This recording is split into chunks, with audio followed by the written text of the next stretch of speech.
You know what? I'm doing work. Yeah, I know. Were you and Chris? How are you? There you go. Everybody's happy. I'm just wearing the glasses now. Just to own it. I'll now call the regular planning commission meeting.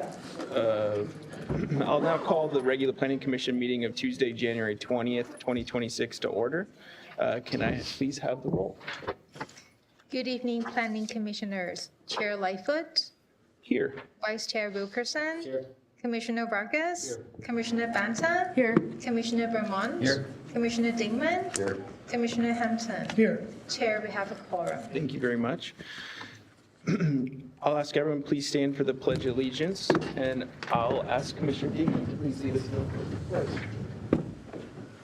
I pledge allegiance to the flag of the United States of America and to the republic for which it stands, one nation, under God, indivisible, with liberty and justice for all. Thank you, Commissioner Dingman.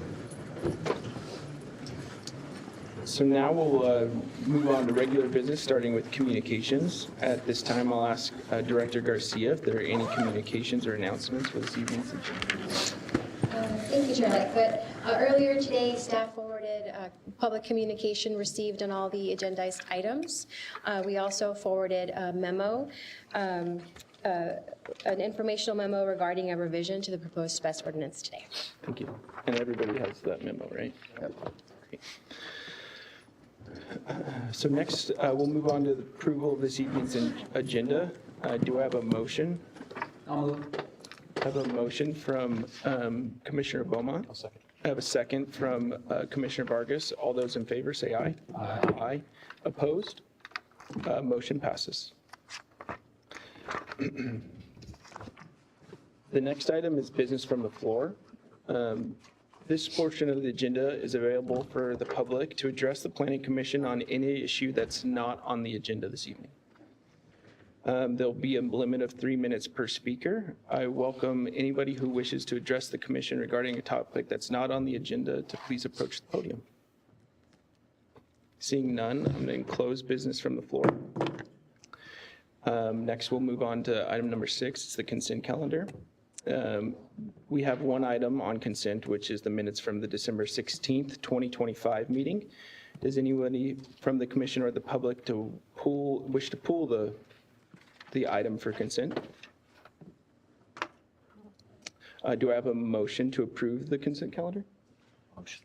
I have a motion from Commissioner Dingman, Second. a second from Vice Chair Wilkerson. All those in favor say aye. Aye. Opposed? Motion passes. Thank you. So next, we'll move on to the first public hearing this evening, which is to receive a presentation on the Harvest Ridge subdivision. We will first hear a presentation by staff, followed by commissioner questions. And we will also have a presentation by the applicant. May we have the staff's presentation, please? Good evening, Chair, members of the Planning Commission. The item before you tonight is the Harvest Ridge subdivision.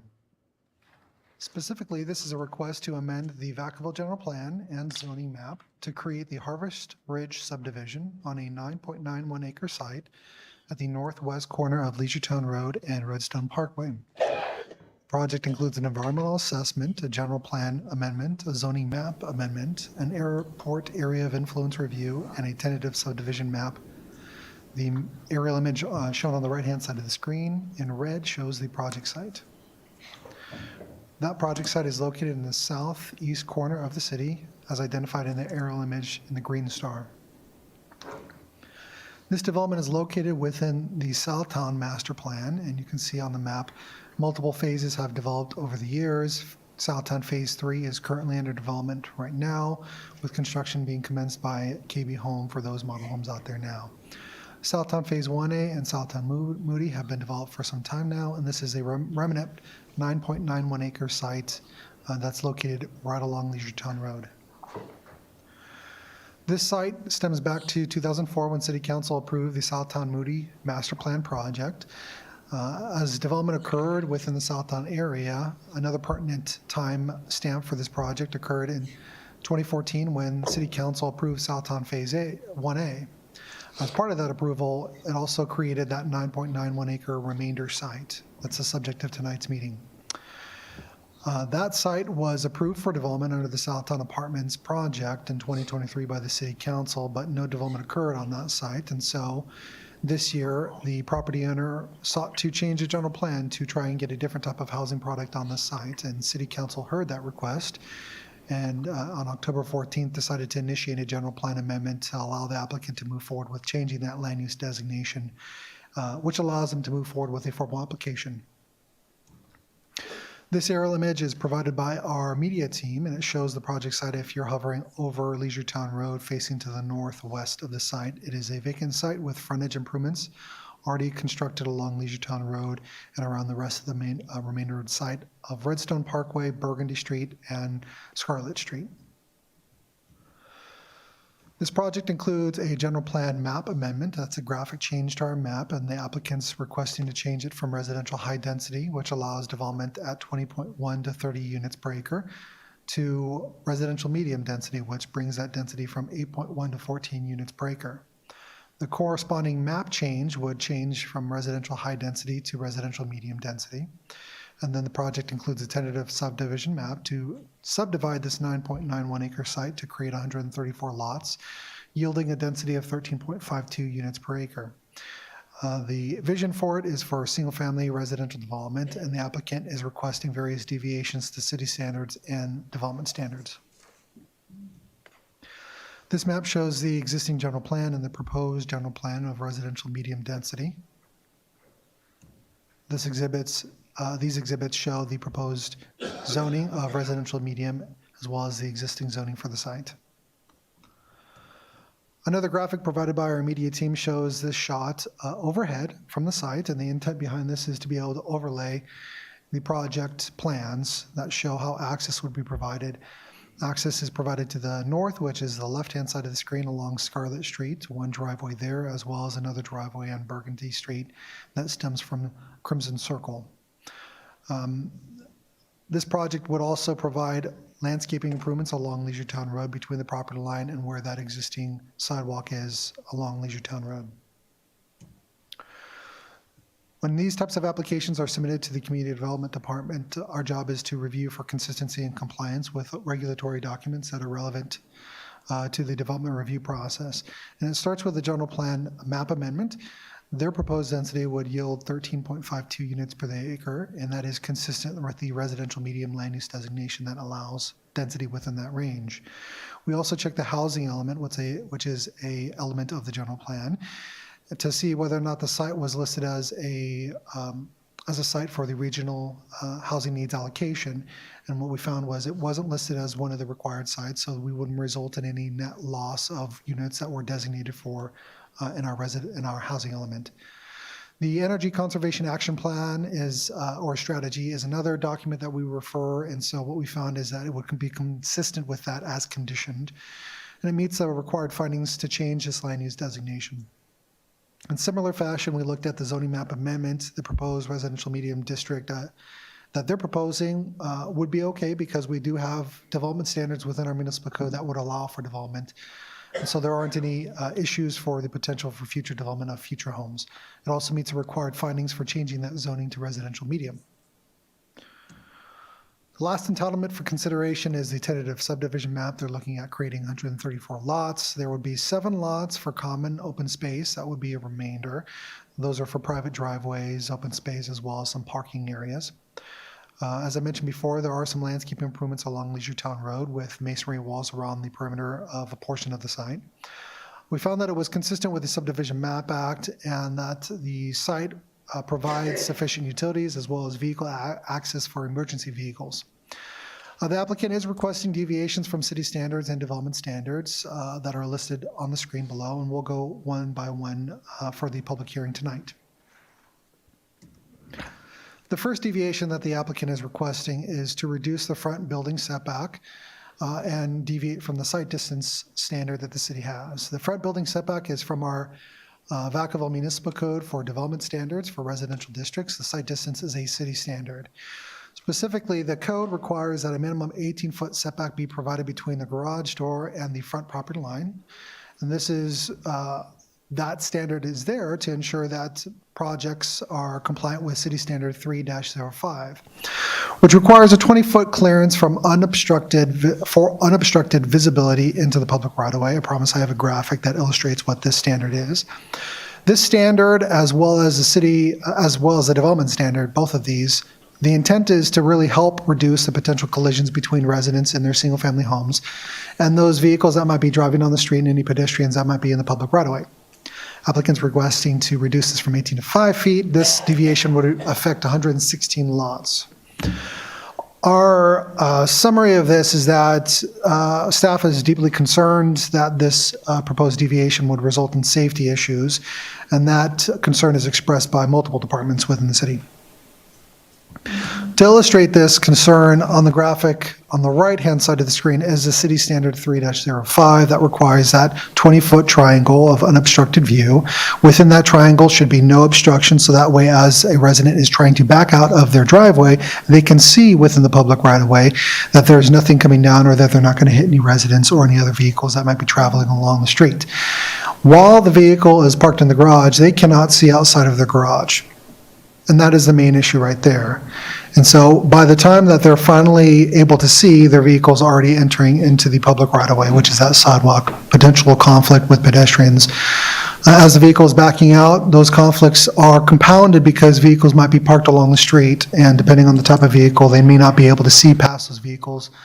And so what we have here is a potential issue where as the vehicle is backing out of the driveway, they can't see pedestrians within the sidewalk. They can't see a vehicle that might be speeding down the street, and they may not be able to make any good decisions about getting out into the public right-of-way. And there might be those potential conflicts for collisions. This graphic is intended to depict exactly how that mapping works. And really, this effect is applicable to, I think I had mentioned how many, 116 lots. And really, what the issue is that the applicant is requesting that reduction of the front setback, so that way the houses can be closer to the front property line. And what it creates is a very shallow driveway. And you can see on the map that's in front of you right now, those very shallow driveways, as compared to these other compliant driveways that show the green dots. Those are standard depth where vehicles could be parked within their driveway and they're entering in the alley. On these other lots, these driveways are too shallow and they're unable to see because that conflict with the wall of the garage as they're backing out of the garage. So we noticed this concern as part of the development review process, and we tried to work through potential solutions to see if there were alternate means. And we knew that this couldn't have been the first case where this scenario occurred, where you had shallow driveways. And so we looked at a couple different scenarios in the city. This graphic on the screen is intended to give you two examples. The picture on the left is Ashton Place, which is located around Cogburn Circle in Southtown. And then the picture on the right is Portofino. Now, both of these scenarios, you'll see in the graphic below each of these images, an aerial image of from what view you're actually looking. You're looking from the public right-of-way, and you can see in these scenarios that they do have shallow driveways. However, these shallow driveways are not abutting a public right-of-way, they're abutting an alleyway, and those alleyways are privately owned and maintained by an HOA. The other scenario that's unique to this circumstance is that there's no parking allowed within that alleyway. Within this proposed development plan, there would be parking that the applicant would be relying on within the public street. So in these alleyways, the particular issue that we noticed about it is that, yes, it is on private property, and so they can regulate parking obstructions a lot easier than the city. The other thing is that with no parking allowed in that alleyway, vehicles that are backing out of the garages, they can actually see down that alleyway. The last thing that we wanted to point out in this particular scenario was these are alleyways. These are very short areas where vehicles are not using as thoroughfares or reliever routes to be able to get away from traffic and other transportation areas. These are alleyways that are accommodating maybe 6 to 8 driveways. That's a substantial less amount of circulation that's going along versus a public right-of-way. Ultimately, we couldn't find any scenarios in the city of Vacaville where you had these short driveways up against the public right-of-way, which stems back to the reason why we have the site distance triangle, why we have these front yard setbacks, is because when you have a vehicle that is entering the city's public right-of-way, they need to be able to see any pedestrians within the public right-of-way, any vehicles that are, or motorists that are in the right-of-way. And so it's unfortunate that staff arrived at this conclusion. Really, we don't support this. We have a number of concerns that these residents that would be living here will not have adequate sight of motorists or pedestrians in the public right-of-way. That issue is compounded because of on-street parking obstructing the view.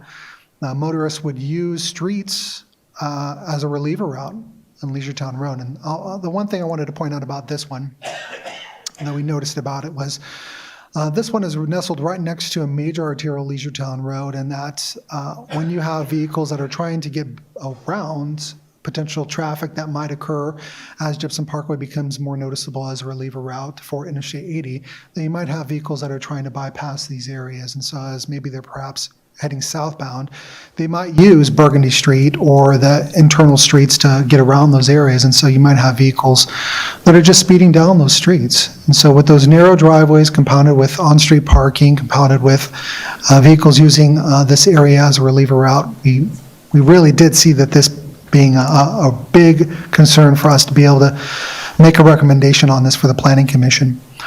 The other thing that gets created is that residents potentially coming home late at night can't find any on-street parking. They might be tempted to park within that 5-foot shallow driveway. And that parking would be blocking the public sidewalk. And so really what you're finding is a potential enforcement issue where those vehicles that are parking the sidewalk is a violation of our municipal code and a violation of the California Vehicle Code. And so it does two things, really. It pushes those pedestrians to have to actually walk into the street to get around those vehicles if they were to park there. But it also creates a pretty substantial code violation issue that would result in the city having to respond to code enforcement issues on a regular basis. The Planning Commission is a recommending body for the City Council, so when we have these situations where staff can't make a recommendation, we can still move projects forward before the commission and get this decision before the commission so you can make a decision, a well-informed decision based off of staff, our evaluation, and then also hearing from the applicant who has a presentation for tonight. This particular deviation, staff doesn't recommend approving. That results in a number of particular issues. We don't cite it as part of our resolution because we do have a condition of approval. Conditions are assigned to make sure that projects are brought into compliance with our Vacaville municipal code. So the reason why you don't see it as part of the resolution is because we have a condition of approval number 7 that says that they just have to comply with that setback, and it allows the developer to maybe work with a home builder that might have a different housing product that could build a project that complies with the city standard. Spent a lot of time on that one. I'm not going to spend a lot of time on the next deviations because we didn't find any issues with that. The intersection spacing, the applicant's looking to reduce that from 200 feet to 156 feet. That's largely because City Council provided direction to look at different ways to provide access into the project site. The applicant's looking to request a deviation from a city standard for water and sewer laterals. Really, our city standard says that when you have a water or sewer lateral that goes up to the house, you have to maintain a minimum 5-foot setback away from the property line and other concrete, so that way if you have to dig them up. They're asking to reduce that from 5 feet to 0 feet to allow for, since these are very narrow lots, putting those water meters as well as sewer cleanouts. They would be either in the driveway or within the walkway that would go up to the house. The applicant's asking to allow for parking standards to be counted on on-street parking. This is just 29 on-street parking spaces for guest parking. Staff found that that was okay. There's plenty of on-street parking around the neighborhood. We noticed that we were unable to confirm whether or not the applicant would be able to comply with common outdoor recreation space, so we're asking the commission to consider allowing the applicant at some point in the future, if they need to take advantage of alternate means for meeting a standard for outdoor common recreation space, that the commission would allow the applicant to maybe improve city parks in order to be able to meet that requirement. We will note that the original staff report cited in the text that it was condition number 10. Really, we wanted to clear the record and say that this was condition number 13 as part of the conditions. What we found was we can be supportive of all the other deviations as part of this project. We did some public outreach as part of the project. Really, the concerns that we heard back from the public was about the traffic, the overflow parking within adjoining neighborhoods, and potential school capacity. This project, because the applicant's amending the general plan, it does require review for consistency with applicable airport land use plans. This one's located within Travis Air Force Base, Zone D, and so we took this to the Airport Land Use Commission on January 8th and found it conditionally consistent with the compatibility plan. The commission said that they wanted to make sure that the home, that the property owner provided a deed notice to future homeowners about the military activity that was occurring at the airbase. California Environmental Quality Act is a pertinent component of the project, and we have to determine compliance with that act. What we found was that we could reaffirm the previous environmental assessments that had been conducted for this site because the activities within the scope of the previous EIRs, there's no new effects that would be created, no new mitigation that would be required as a result of this change. And the previous statement of overriding considerations are still applicable, and the previous mitigation measures are still applicable to the project. So we think it meets the findings and that no new document is required to be circulated for this project. In conclusion, staff supports the proposed project as conditions. Environmental impacts already addressed previous EIRs, meets the findings as conditioned, it provides more housing, and it complies with development standards with granted exceptions. We do note, again, that staff does not support this deviation for the reduced setback and the city standard. That concludes my presentation. I wanted to make sure that the commission was aware, the applicant's here to also make their presentation, but we also have a key number of city staff, including our fire department, our police department, our traffic engineer, and then also our city attorney that can help clarify any questions about our concerns here tonight. And that concludes my presentation. Thank you very much. Thank you very much. Does anybody have any ex parte communication they'd like to disclose?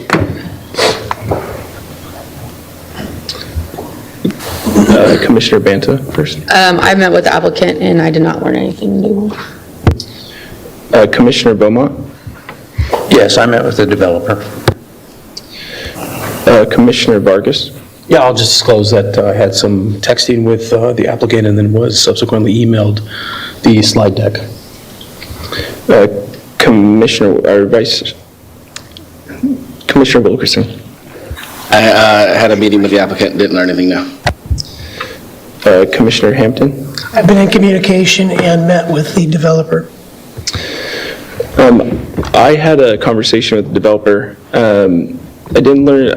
Nothing was disclosed that wasn't in the presentation this evening. I did ask one question. My one question was if the setback was imposed the way it's presented or with the additional setback and not what the applicant was pursuing, what would they change for their product? And the answer was they'd have to come up with a different design. They could still have the same number of units, but the design would have to change. So now I'll ask the applicant to come up and give their presentation. We'll give you 15 minutes. I think this is the right one. There you go. Yeah, the applicant isn't going to come up because his legs don't work too well. How's that? Hi, my name's Rich Alexander. I am the applicant for the project. I'd like to send up some pictures because the first picture doesn't show it. So have we got those that I can send up to the clerk for them? Here, let me have them. I'll give them to Riley. Here, Riley, can you take those up to the clerk up there? A preamble to the to our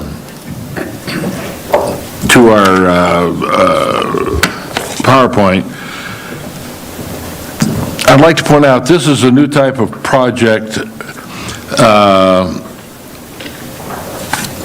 and Albert and I have talked about this, and it's a new project for the city. Not the 5-foot driveways, not the units, but to use city streets and use 5-foot driveways is new. And it's going to have a major impact on the city, and I'm aware of that. Sometimes when you have something new, you have to have some give and take and how-tos, how to make it work. And we're going to try and show you, number one, that it can work and that it is safe. And this came about as a result of the city's approved housing element study, of which they're short 28%. What that is that they're asking for, they're short middle missing housing, or what I call workforce housing. And so is what we're trying to do is to maximize the number of units on the land as possible to create this. Staff will point out that missing middle or workforce housing has not yet been defined. But we know what it is not, and it is not a 6,000 or 10,000 square foot lot. We have gotten the lots down as small as we possibly can to which we can try and build units that will meet the FHA VA requirements, which will help entry-level people get into their homes. So that's sort of the goal of where we're headed. Now I'd like to introduce two engineers who used to be one. Mr. Tom Filippi, who has somewhat retired, but I keep him working, and Mr. Vince Bossi, who used to work for Mr. Tom Filippi and is now with CBG. I'd also like to introduce the most underpaid consultant that I have, and that's my daughter Krista, which is sitting to the left of me. She's going to go over the PowerPoint because she can do a better job than I can. And we're going to then step in different points and point a few things out. Now, these pictures that I passed out before she gets started are the picture that's in the very first picture on our proposal up there. But if you'll notice, it is a full street. It has parking on both sides. If you'll take a close look, you'll see that the parking is designated so that it's controlled. Some of the points that were made in the slide that upset me is I'm also involved in two apartment buildings here in town, built Harbison, and I also built Allison. Both those do have very, very small or no driveways at all. And yes, they're apartments, yes, they have smaller streets, and yes, they have it. But we have never had anybody park their car in the driveway. We have never had complaints, and I'm involved in the complaints if there are any. We have never had an accident to date, thank God, knock on wood. So it's just a point that I want to make. And if you take a look at the picture that I just passed out to you, that is a normal size street that is normal. Mr. Knoll will point out that he looked it up on his geograph and said, well, this is a private street. Well, it's a private street that looks, walks and talks and smells like a public street, and it does work. So with that, I'm going to quiet down, let my daughter take it from here. Good evening. My name is Krista Harness. Tonight we're going to go over our proposed missing middle homes project for the city. We have two primary concerns that we're going to address. First one being Public Works Department and their concerns over the 5-foot driveway design, and then planning and development, their open space approach. Our goal is to expand housing choice while maintaining safety. Next slide. So this first section is going to be about the 5-foot driveway. Next slide. We wanted to establish early on that there's this core assumption that the city of Vacaville requires a 20-foot sightline when backing out of driveways. Next slide. The goals of the 5-foot driveway design are as follows. It's to increase the unit capacity per acre.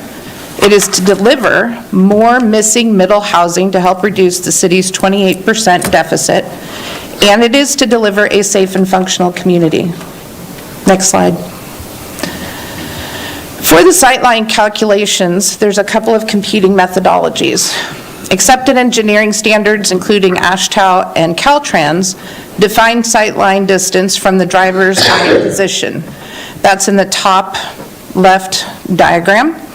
This standard accounts for the driver's actual viewpoint when looking for pedestrians and approaching vehicles. The city has measured sightline distance from the vehicle front bumper. Measuring the bumper artificially shortens the sightline, incorrectly creating a failure condition. Bumper sightline calculations imposes a false opportunity to stop the project from moving forward. Next slide.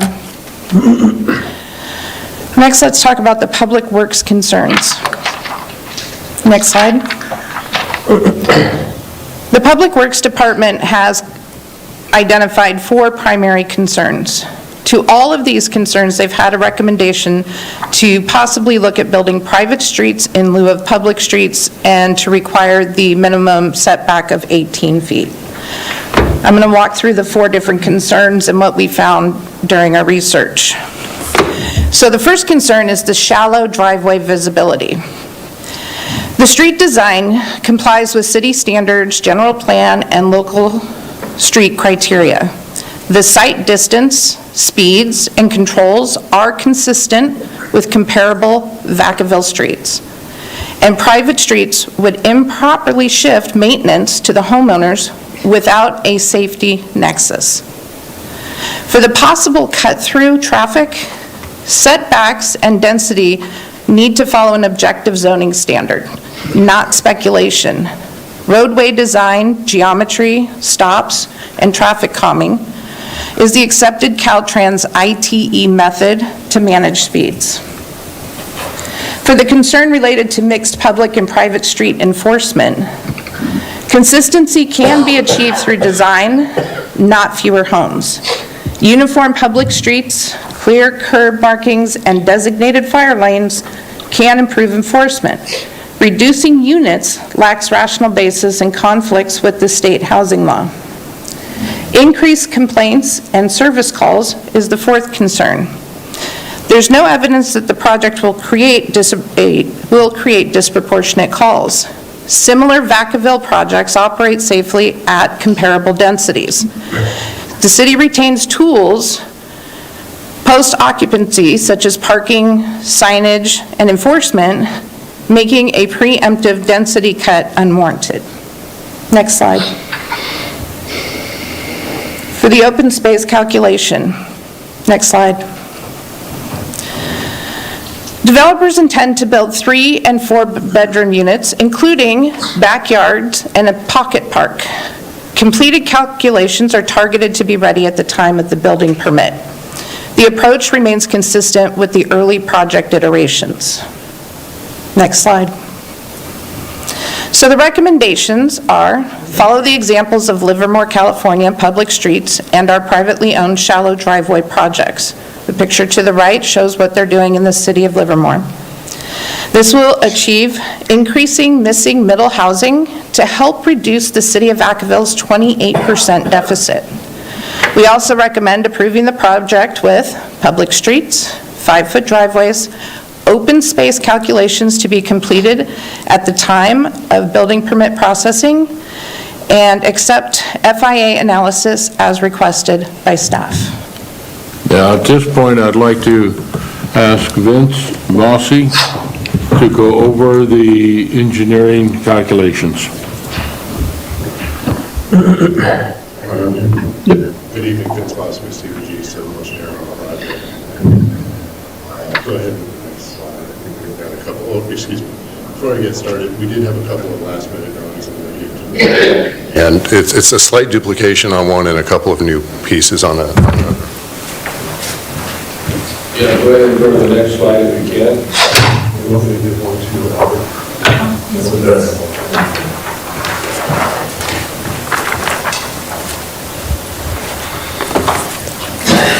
So we have heard the staff on several concerns, and I would be remiss if I didn't thank staff. Although we kind of button heads over a couple comments, you should know they made themselves available numerous times, and several departments met with us in the crunch time over this last week. On the screen here, we're taking a look at a possible reliever route. That was one of the concerns in increasing the traffic flowing through the neighborhood in Burgundy Street. The green path would be the path we would feel a normal person would take. It follows the quickest road, Leisurestown Road, to the other quickest road, Redstone Parkway, avoids any narrow streets, it avoids driveways, it avoids parked cars. And so the red route, which would be concerning, requires additional turns on slower streets. And a normal person's going to find the easiest, quickest route. And so we don't find they would use the red route because it's not. It's more difficult, slower, and a little more friction. Next slide. So this is a look at a standard 20 by 20 line of sight. If you had the full-size driveway, this is what the city standard calls for and wants. We're able to meet this where we do have full-length driveways. It's only those shorter driveways that are an issue. Go ahead, next slide. So the big rub, I will say, with the city standard 20 by 20 line of sight is where it's measured from. And the city standard just calls a 20-foot dimension out. We argue that the line of sight should start from where the driver physically sits in the car as they back out, as the back bumper goes to roll over the sidewalk, excuse me, behind them. They look both ways. What can they really see at that point? Go ahead, next slide.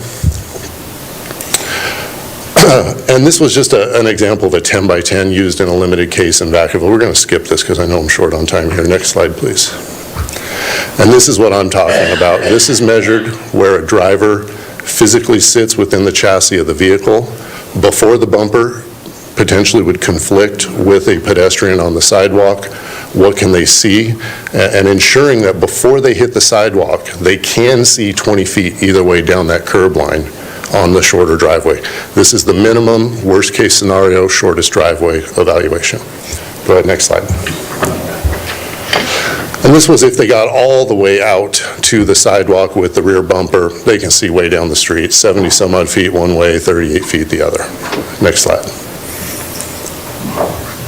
And again, this was the city standard where we say we fail, you know, the test, if you will, the 20 by 20 line of sight, excuse me, triangle, and you can see the start of it inside the garage. Just doesn't make logical sense. It's not where the driver would be sitting in the car. It's not what they could really physically view in the real world.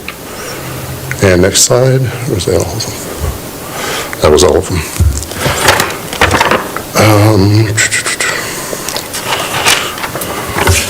The last, or a couple last points.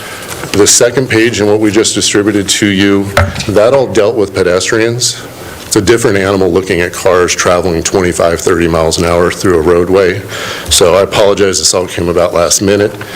The second page shows how before a vehicle enters the roadway now, instead of the bumper hitting the sidewalk, I'm now talking into the paved street. We're showing they can see 200 feet or more either direction, which would meet a typical standard at an intersection if you're looking down a 25, 30 mile an hour road. We can still meet that when you back out before you get into the street, before you conflict with a car coming down the roadway. On that note, I saw earlier was presented, well, what about the cars parked on the street that are there? They might create an obstacle. That's true of every single family subdivision and every home in Southtown. You back out of your driveway, we don't prohibit parking everywhere on every single family home. How could we reject this for that reason? It's no different. And I see my time is up. I would very quickly, because it's super important, the very last page in this does offer up a quick alternative that would give an 18-foot driveway on Burgundy for all the fronting homes. That driveway would be measured from the garage to the existing back of sidewalk. So it'd be a 14-foot setback to the property line, 18-foot driveway. We would have to give up just a little bit of backyard space on some of the units to make that work. The space isn't free, unfortunately. Thank you very much. Yes, sir. Commissioner and commissions, I appreciate the time you've given us, and we're here to answer any questions that you may have. I want to conclude by stating that with this being a new type of project, I'd really like you to consider it. I want to hit a high point. This is being done in other cities such as Livermore. I'd like you to look at the pictures that I sent you, the full-size street. We can do that and control it. Also, we are going to have an HOA, which is going to take care of the park and the private driveways. We're going to do that. And with that, we will be taking the first calls. And the only reason that, in my opinion, that the police and the fire department would be called is if we had an unmanageable person.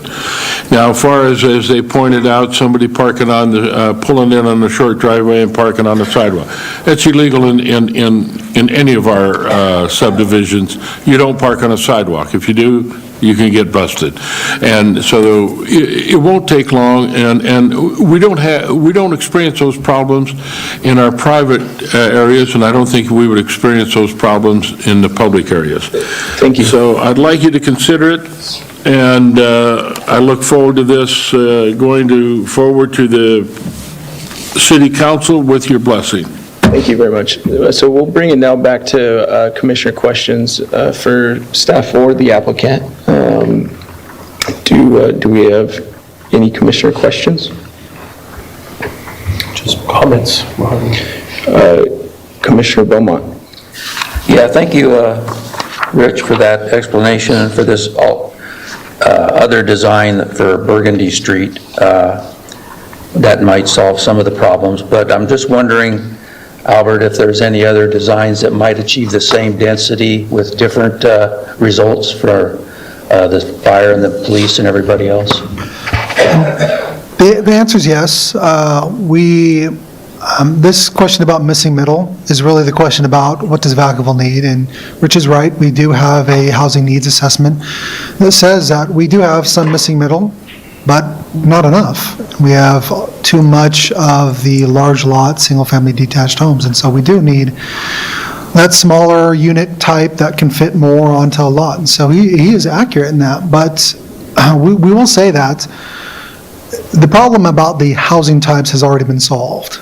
There's already housing products that are out there, courtyard cluster lots, duets, attached townhome designs, where you can achieve that missing middle density housing product. So had we been, maybe there's more time with the development of a revision of the map, maybe the introduction of a different housing product, we might be able to get to that situation where we can find a project that does comply. But the project in front of the commission tonight is one where the applicant is looking to move forward at a pretty quick pace and get in front of the planning commission. And in order for them to be able to meet their own timelines, which Rich can talk about, the project has to include some deviations. So there are other housing products that are out there that could be done. It might make some revisions to the maps, might result in the same unit count, might result in some different changes, but the applicant has communicated that they just don't have the luxury of time to go through that process. So is there anything the city would do rather than just a hard 18 feet? Is there any middle ground to meet this missing middle that we can't define and don't know how to fill? I'll try not to dance around the speculation component because we've spent a lot of time trying to figure out if there were alternative solutions. As Rich had mentioned, he provided lots of good examples of where these short driveways were, but in the ones that we looked at, the ones in Livermore, there are in private alleyway driveways or private areas where HOAs can have a greater control over it. And when we look at the scenario of an HOA controlling it versus the city controlling it, we look at the bottom line of the general fund and the impact that it creates as sending more staff out there to enforce it, potential conflicts. And we can't knowingly recommend an incursion of potential issues onto the city when we know there are alternative methods to solve that. The applicant provided an example of alternative methods is between the time that we published a staff report to the time tonight, they found a solution where they could meet the driveways at least on one of the street. And so what we're suggesting is that we have a condition that says comply with it, and it gives them the opportunity to move forward with the tentative map, move forward with the general plan and zoning map amendment. But it still gives them the opportunity to maybe think about some other housing products that are out there that they could make it work.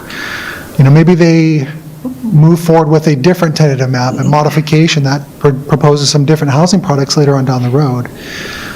So there are some other housing products that are out there that could be used.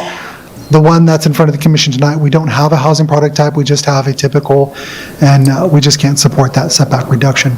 So is there anything the city says about the line of sight from the front bumper versus the actual position of the driver? Since it's been approved by Caltrans or whoever else that ASHT. We've got our traffic engineer that's here to discuss, that can answer the question about the technicals of where does that standard come from, why is it based off of 20 foot versus 15 foot or whatever. I would say that one of the things that was noted in the applicant's presentation, which we agree with, which is setbacks should be based off of objective standards, not subjectiveness, and our code does objectively say 18 foot is that required setback. That 20-foot triangle, it's based not off of the back of the sidewalk, it's based off of the curb. So when you remove the curb, which is 6 inches, and you remove the sidewalk, which is 4 foot, that triangle from where the back of the sidewalk is onto the person's property is at 15.5 feet at that point. Your typical vehicle, the back bumper is not going to be parked at the back of that sidewalk. It's going to be maybe moved in a little bit further. Maybe it's going to be up closer to the garage door. And so where that person is positioned within their vehicle, it can move up closer or behind. It's really intended to provide that tolerance so that way you get a vehicle that's in the driveway no matter where they're parked, as long as there's an unobstructed view of the public right-of-way, that they can have a safe entrance into the city's right-of-way. So if you are interested in the particulars about where does that triangle come from, we do have our city traffic engineer, Mr. Rick Navarro, available if you have those questions. Okay, thank you. Commissioner Dingman. Yeah, thanks. Staff, thanks for a great presentation. Appreciate the applicant's time tonight. Thanks very much. So my question is, I have two of them. What's the trade-off for the 18-foot driveway? Is it less backyard or less density for housing and how many builds? I mean, I don't think we really got there to understand that piece, and at what point does it cause the project to not be financially viable for the applicant? Have we run the numbers on that? If all of the driveways have to be 18 feet, how much do you lose? I mean, that's something that we didn't see. So yeah, if the applicant would like to answer that question, that would be great. Well, both of us want to answer. You go ahead and answer. Yeah, and we did take a look. In order to do an 18-foot throughout, you're going to lose like an entire row. It would be a significant reduction in the number of units. If we tried to compact it and keep it within the same lot, you'd have the 18-foot driveway, the 20-foot garage with the 10-foot backyard, and there's almost no living space left anymore. You're left with 12 feet downstairs. It's just, and that's not a buildable product is the problem in that. So hope that answers that. If I can. Not only without the small driveways would this not work, and we would have to go back to 6,000 or 10,000 square foot lots, which we don't want to do, and the city doesn't want us to do. I do have, which was brought up to us late, and that was maybe a compromise, and I forgot to offer it, and that is, if you're concerned about Burgundy, I've asked Vince to do a drawing to see if he could get 18-foot driveways on Burgundy. We would not be able to get them throughout the project. If we do, we lose the whole project. It would leave us nothing. Vince was able to squeeze 18 feet on Burgundy. Now, interior, I think if we took a how-to attitude, that between the fire department, which we work together very well with, and I know you don't like speed bumps, but maybe if you want to slow it down in the interior, we could put something in. We can also agree to do our CCNRs. We also agree to be the first responders with our HOA to answer questions. And we also agree to put signs up in the very beginning, clearly stating parking and how it should be done, to teach the people how you live in a short driveway home. And young people wanting to have a home are going to be more than willing to do that. So I heard, I think it was Doug that asked me, and I tried to respond to it. And if you want to take a quick peek at that, Vince can tell you about it more than I can. Thank you. And so I think we did receive that map which showed the extra setback, right? Yeah. So on Commissioner Dingman's point, so you mentioned some other products that are available to build on this that would meet the requirement. What are some of those other types of housing that you've seen that meet the medium density standards? So again, I want to be careful about the speculation, only because this is just a tentative map. There's no housing product that's proposed. So other housing products that you could do. Or currently built in Vacaville that are medium density, yeah. Attached single-family homes. That's something that was built over in Harmony Village off of East Monte Vista. That's where they're connected by a single wall. And that was a tentative map where it was proposed for two-story units, but those were on slightly larger lots. The question we asked the applicant was, what if you did a three-story product for the other two rows that are farther away from the two-story homes that are fronting along Burgundy? If they're able to make the two-story homes work along Burgundy with those driveways that meet the standard, what if they were to do a three-story product on the interior of the development? The product that was here before, the Southland Apartments, had a townhome design that was three-story, that was fronting along these streets. And so we know from our experience that those are just a few different examples of housing products that could be done. As we mentioned, that's usually something that when you have more time during the development review process, you can go back and forth with a bunch of different iterations, maybe some different house plans. We just didn't have the luxury of being able to do that with the applicant. They've got their own timelines, and they just need to be able to move forward with it. Does that answer your question on design? Sure. Great. Commissioner Banta.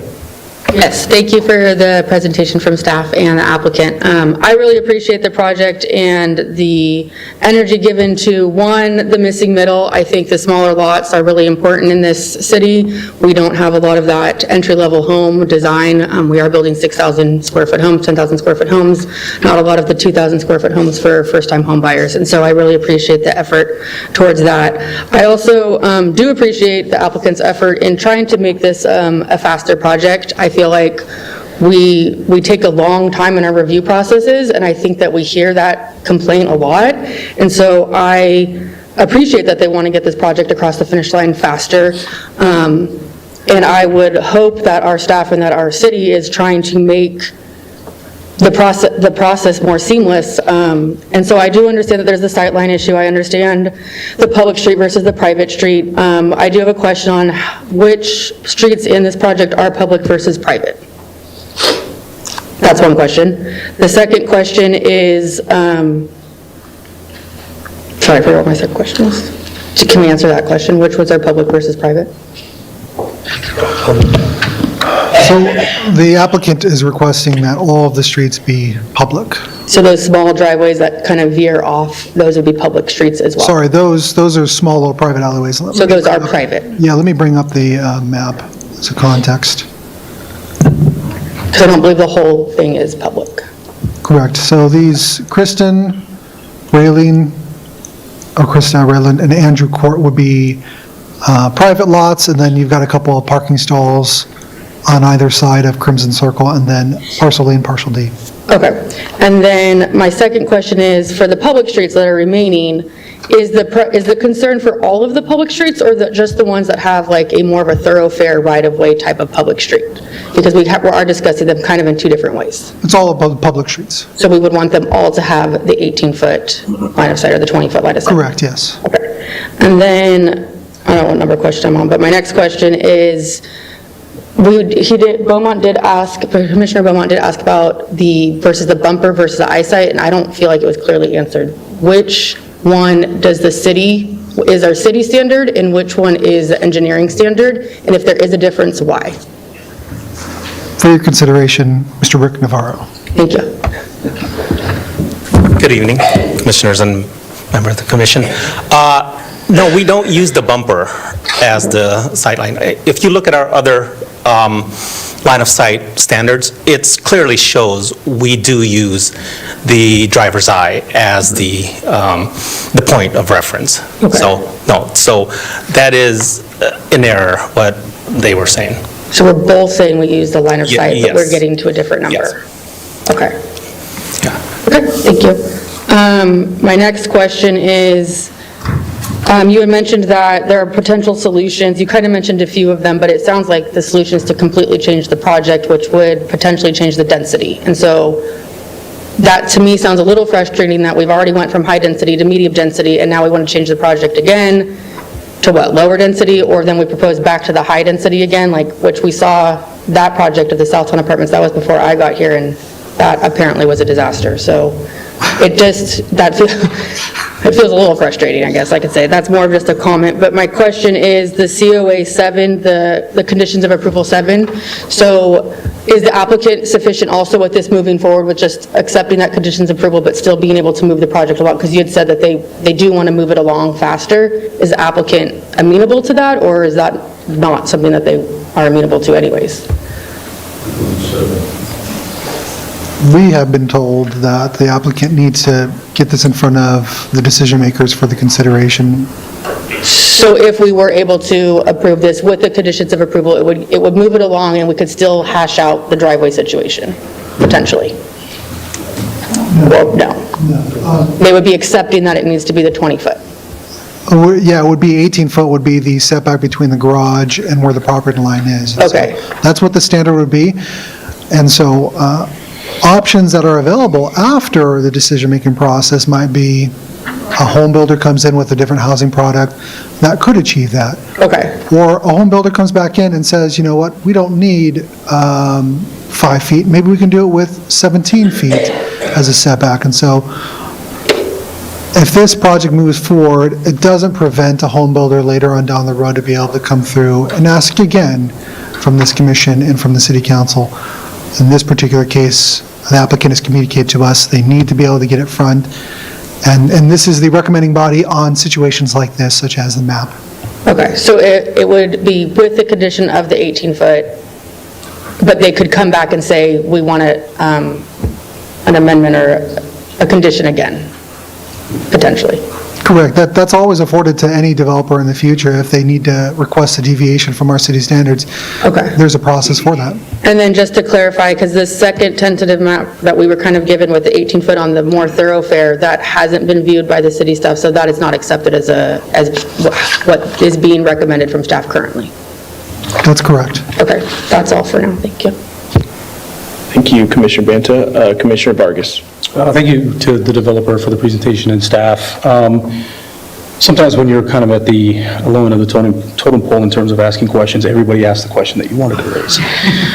With that said, I think I would like to hear the concerns from public safety and from public works. I think that's kind of the missing information that's needed here. It's hard to make a decision without hearing from them. Can we? Looks like PD has decided to step up to the plate. We have Sergeant Carly Stone. Commission, good evening. One of our main concerns with the short driveway or the 5-foot setback is, one, parking. As you noted, the applicant already asked for consideration of the on-street parking and a reduction of the parking spaces allowed. It's common knowledge that most people have more than one vehicle, sometimes even 2 or 3. As they work to park them in the limited amount of parking on the roadway that there is that might create the parking issues we'll address in a minute, we believe that it would be very likely that people would then park in their very short driveways, essentially blocking the sidewalk. It's just an unfortunate fact of life that sometimes people will do what is convenient over what is right. And the variety of safety issues posed by drivers regularly parking in a short driveway includes blocking the sidewalk, which forces pedestrians out onto the roadway.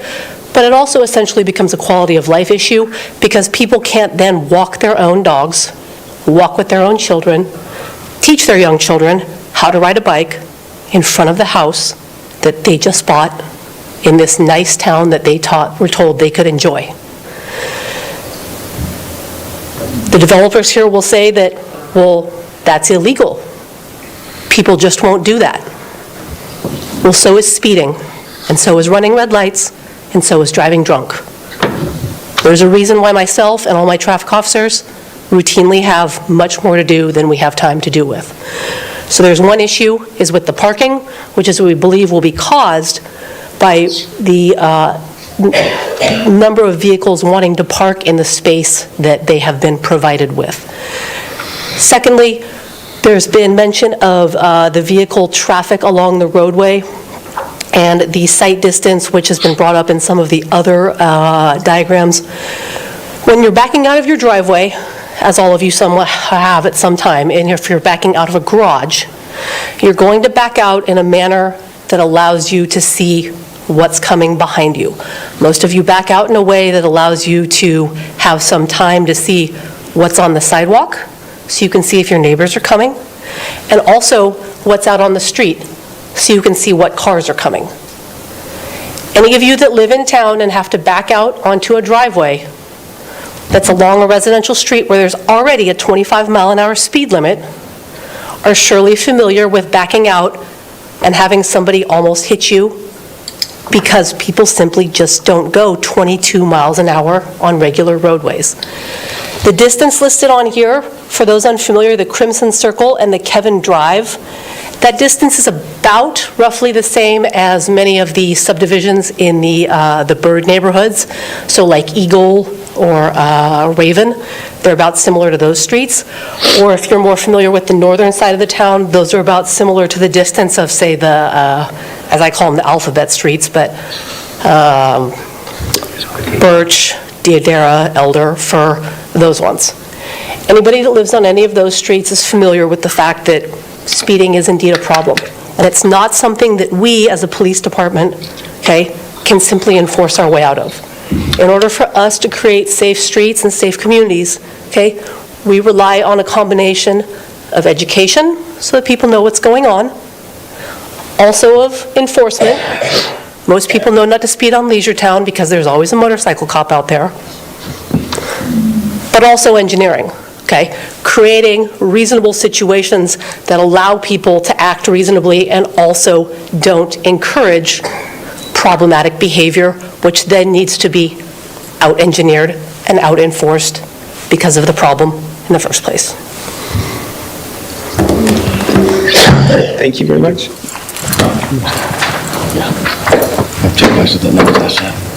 I know you do. Is there anybody else you'd like to follow up? I don't know if fire is anything, or I'm assuming it's the same, or public works. If not, I'm good. That was eloquent.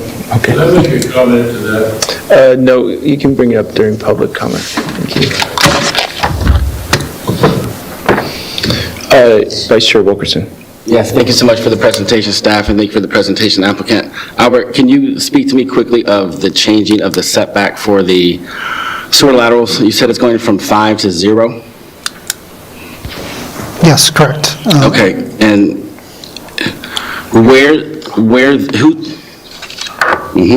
whose responsibility will it be, as things evolve and times change, whose responsibility will it be to maintain the sewer laterals if they ever need to be fixed? Homeowners Association. HOA? Yes. Okay. Just, you guys, and that's standard? No, the standard is that they would comply with it, and if there was a need to tear up the person's driveway to be able to replace part of the line, that it's actually dirt. And so, picture on the screen shows a scenario in which there are allowed where you can have the laterals. In this case, the sewer cleanouts are in the driveways, and so The reason why we understand that this is necessary is because of the narrow lots, but we also can't incur the costs associated with having to replace everybody's driveway if there is an issue out there. And so the applicant's agreeable to the idea that they can have it, but it's got to be the HOA's responsibility to replace that concrete. Okay. And then we've heard a lot about what the city wants to do with the property or what the city wants, but I'd like to hear from the applicant. If this doesn't pencil, what are your other options? So that's the question for you, Rich. If this doesn't pencil, what are our plans? More likely, it will go back to apartments. And they mentioned before that the apartments that we did have there, some of them were townhouses.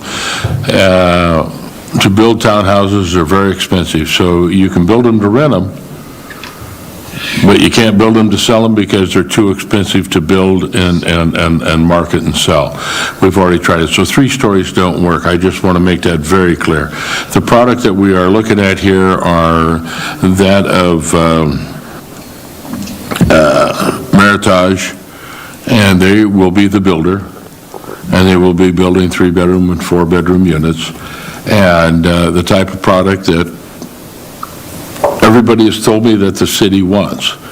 So that's what we're trying to provide. And with that, yes, there's got to be some give and take. And I don't know if I can take a moment and respond to real quick. Huh? I think the chair asked you to wait on that. All right, I'll wait on that point. I think that was a point that I think we haven't heard yet, so I think for explaining that. Commissioner Hampton. Thank you, Commissioner Wilkerson. That sort of dovetails with a clarifying question that I have. Thank you for the presentations from both staff and developer. I'm not quite sure that I have an understanding of the zoning on that. Is it HD or MD right now for those 9 acres, 9+ acres? What is it zoned as? Residential high density. Okay. So does that mean that medium density can come in and build in a high density zone? Correct. Okay, so if medium density is not built out, then it defaults automatically to high density? Correct. That was the initial. Okay, thank you for that clarification. I just wanted to make sure that I have an understanding of that. The second question is the precedent and implications for future projects in the city. So if the driveway issue, say, for example, becomes adopted, and this project moves forward, what are some of the implications for future developments with those mitigated driveways?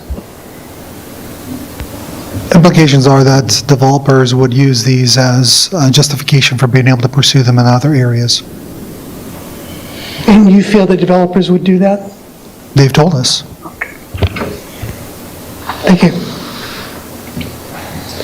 Thank you, Commissioner Hampton. Back to Commissioner Beaumont. Thank you, Albert. Just to clarify, whether we pass it or not, does it go to the city council for final approval? Your recommendation will be forwarded to them.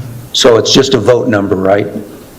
Whether we vote for it 5-2 or 2-5 or whatever it is, that goes to the city council and just shows that, right? It does, but we write a staff report that outlines the discussion that occurs as part of these meetings. And I will say that the commission has the authority to approve or recommend approval with modifications, or recommend denial of the project. So you have some latitude in that area. But the discussion that happens tonight is part of the commission's comments that go along with the vote that gets passed on to the city council as part of our staff report. Well, I guess as I found, the city council kind of does what they want anyway. So, I understand what you're saying. Let's see. And so if we approve this recommended like it is, that includes the 17 or the 18-foot driveways. Everything else is okay. Correct. Okay, thank you. Commissioner Banta. Yeah, I had another question. Can we clarify what the difference is between the public and the private streets and what would define the two? Public streets are streets that comply with city standards in the width and the amount of dedication that's necessary to convey those vehicles. Private streets are requested by developers because they are unable to meet our standards and they're looking for shorter, narrow streets. Who maintains public streets versus private streets? City maintains public streets, private streets are maintained by an HOA. Okay. And then who enforces the laws on public versus private streets? The city does for public and private in some cases, but HOAs maintainly enforce private properties. Question for public safety. What is the data on calls for service or incidences on private streets? Because that seems to be an acceptable 5-foot lane. So what is the concern? Are there concerns on private streets? Or is it only for this model on public streets? Because some of the question was that there's a safety concern.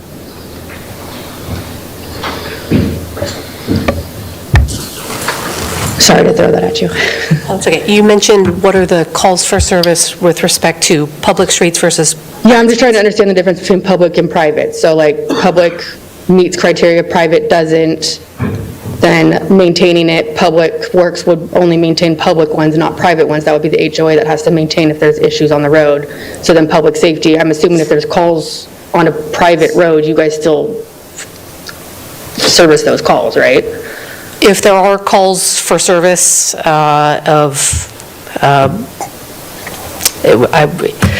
type of calls for service that we would respond to assist whether or not they're in like an HOA, for example, would be your typical calls for service that warrant an officer or a CSO's assistance, an individual that has a question about a criminal matter, if there's an active incident occurring, something of that nature that would require an officer's assistance. We do. We cover those as they are covered within the city of Vacaville. There are some other private property HOA, HOA CCNRs and the covenants imposed by those that we do not address as public safety because it is a part of their property. But as for calls for service, we cover the city of Vacaville. So the full city. So what about like traffic calls? So like if somebody was parking in the driveway that was hanging out on the sidewalk, but it was an HOA in a private street, do you guys cover that, or is that like the HOA? Because they're... So no, so those type of examples, no, those are generally not issues that we would respond to. Okay. If it becomes an issue where there becomes some type of a significant safety issue that arises, because every situation can be different, then yes, it's possible we would respond, but it would be situation dependent.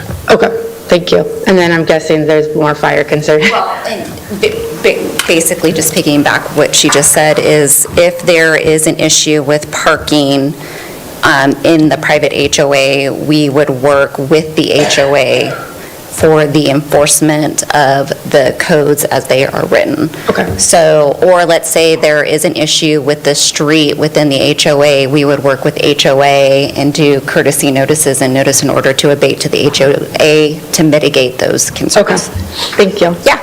I just wanted to clarify the difference between the two types of streets. Commission, that was Jill Childers, the city's fire marshal. Thank you. Thank you. Do we have any other commissioner questions? Okay. So now I'll open it up to public comment. If you wish to address the commission on this topic, approach the podium and we'll give you 3 minutes to say something.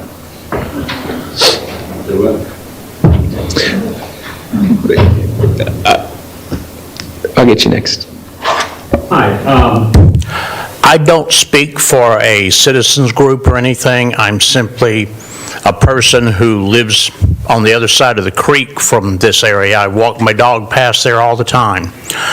I just want to comment that generally I intensely dislike developers and I'm against all of it. However, in this situation, what the developer has proposed is vast for the people who live nearby there. This is a vast improvement over the apartment complex they originally intended to put there, because there would have been like 150 off-site parking spaces, meaning that the whole neighborhood of Burgundy, Scarlet, and everything else down there would have other people's cars parked in front of their homes. My understanding from what I read in the paper and what I hear tonight is that with if this project is proposed now is not approved, they're going to go back to an apartment complex. Please, no.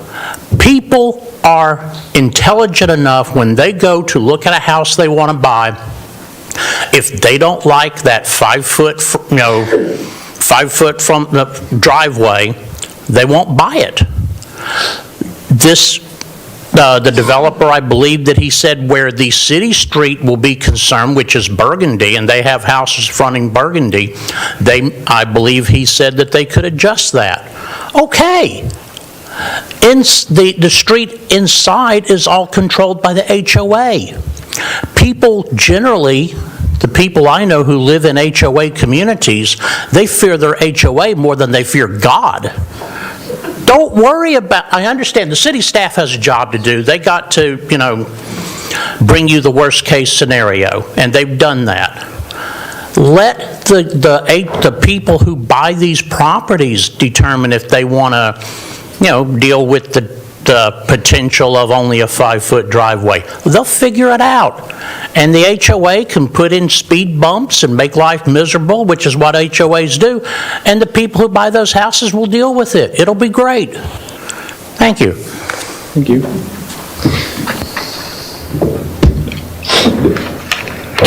Can I chime in, staff, right now in the middle of public comment? Is the question whether the applicant is entitled to additional time for public comment? No, it's, so, two things, I guess. Do you have a question on that? Okay, so I do plan on giving the applicant 3 minutes. That's okay, right? Yep, it's up to the chair's discretion. So can I have the staff respond to the public comment that we just had, or do I have to wait till they're all? I think typically preference is for them to kind of take notes as we go through public comment, and then at the end, if Albert would like to maybe run through anything that sticks out to him as needing a response, that would be probably preference. Okay, thank you very much. Yes, sir. Lightfoot, Tom Filippi, Filippi Engineering, technically retired but still acting as a consultant on the project. I have been designing projects here in Vacaville for 47 years. I am the consultant on this. I respectfully request a couple of extra minutes to make some what I think are germane points. I don't think I can do it in 3 minutes.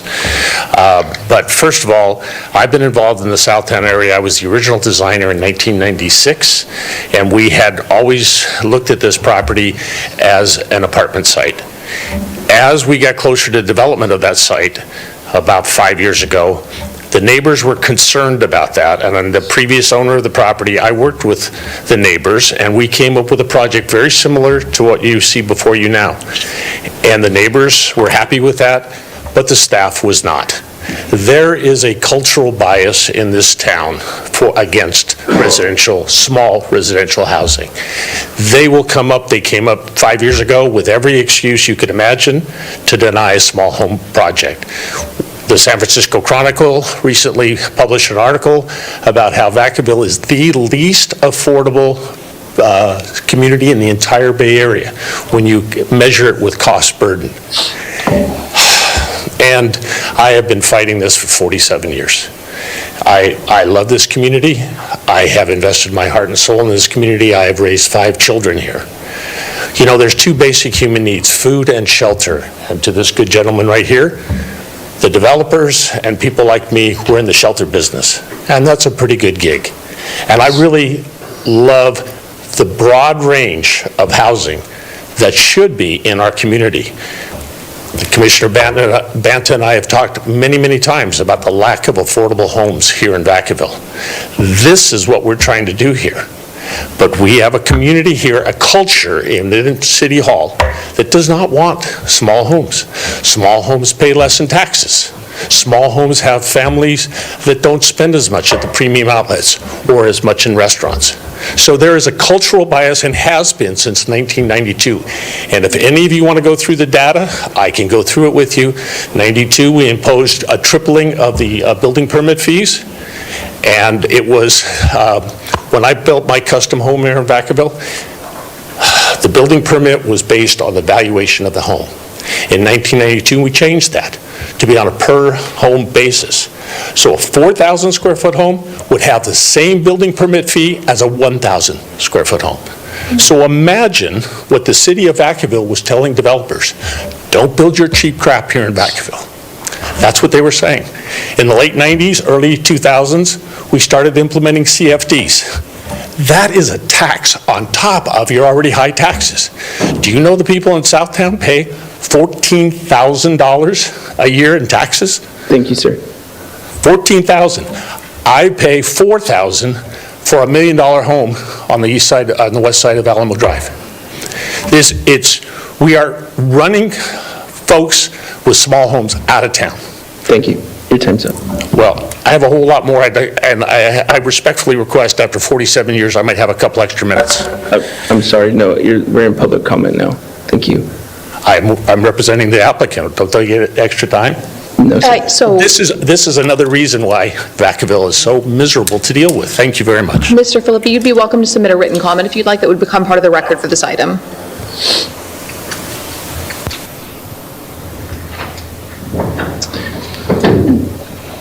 Do you have any other public comment?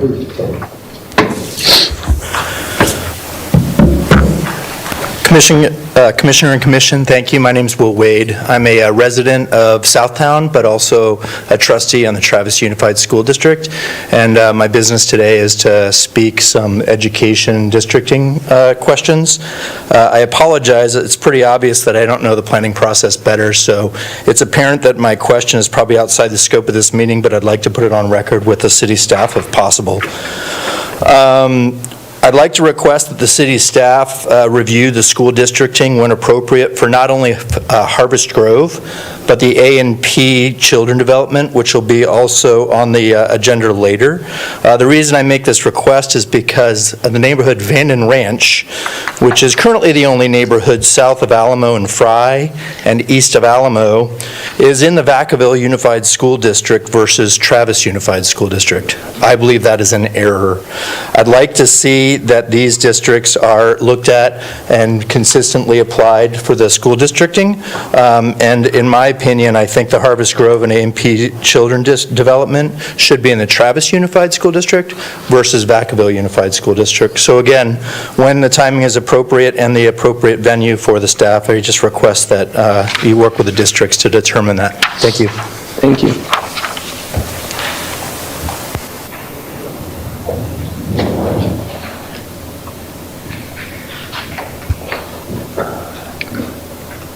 Hi, thank you. I've never done this before. It's okay. So thank you, commissioners. I wanted to voice my appreciation for all your work towards this and the single-family housing plan, because I remember it was the first meeting that I had been to in Vacaville was when all the residents were getting on Zoom and talking about how important it was for them to have single-family housing available.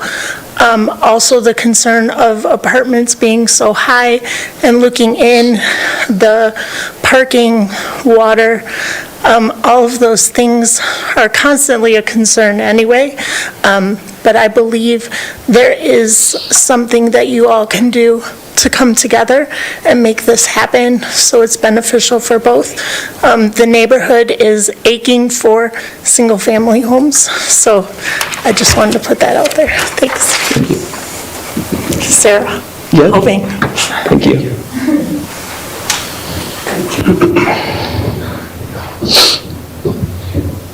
I'll be quick this time.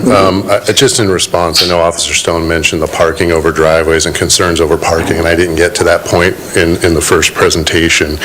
And as a frame of reference, the original apartment site, I also worked on that one, had a 1.98 to 1 parking ratio.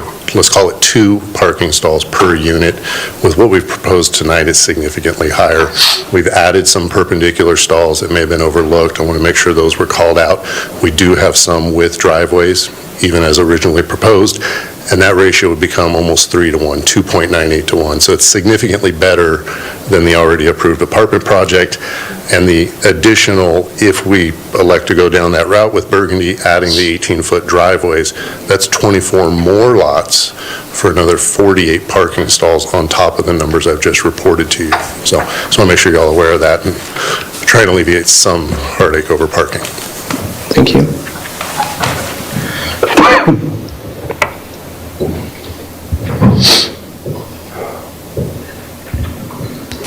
Good evening, everyone.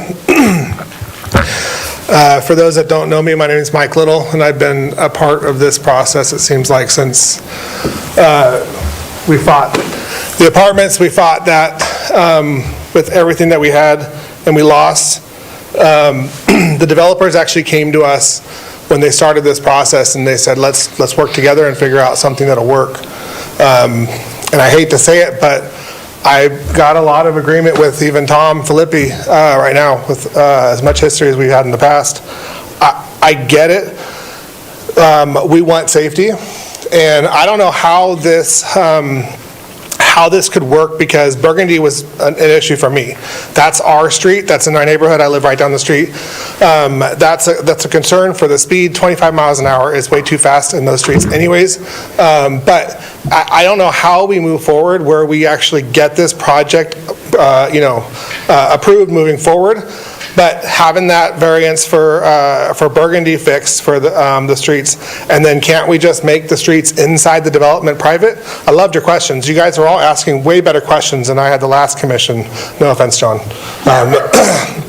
But those are questions. Why can't we privatize that? There's going to be an HOA.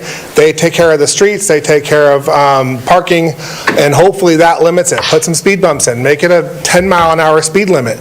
Do whatever you got to do to make that inside protected. Burgundy, you just can't stop. They're building houses, right, that's facing Burgundy. That has to be fixed. I completely agree with the city and the police department on safety on Burgundy. So I don't know, is that even something that we can do? Can we approve the project and then say, well, Burgundy has to be fixed with what they're recommending, and then private the streets and development inside? So that's my comment. Like I said, I've been here since day one. I'm tired. I hate coming here anymore. I got too much work on my own plate, so hopefully we can get this taken care of. Thank you. Thank you.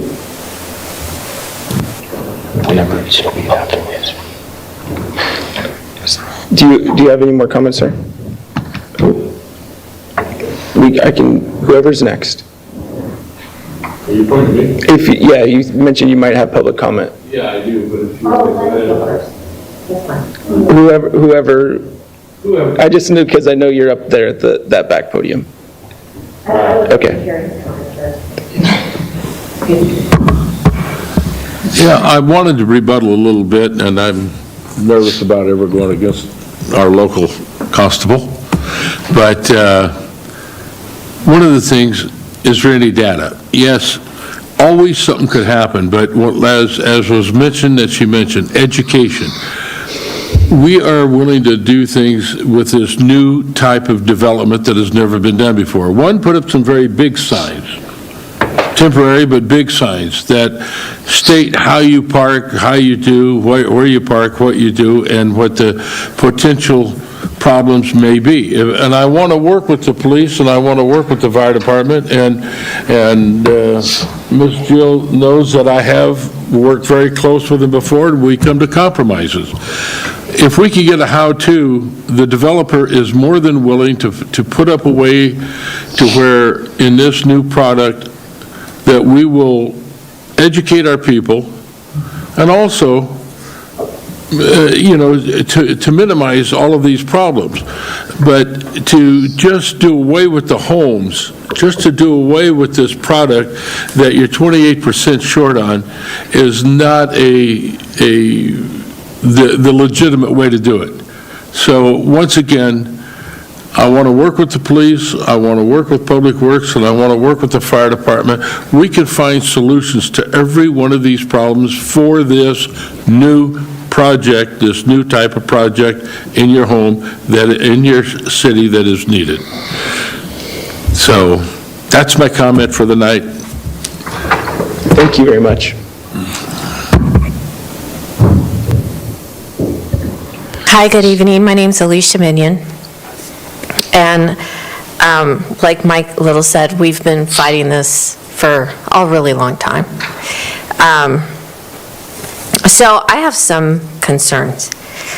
So number one, the if we're out of compliance, say this goes through and the interior streets have the out of compliance 5-foot setback, what kind of liability is imposed on the city if, say, some kid's hit by, on a bike is hit by the car, in part because the line of sight wasn't there?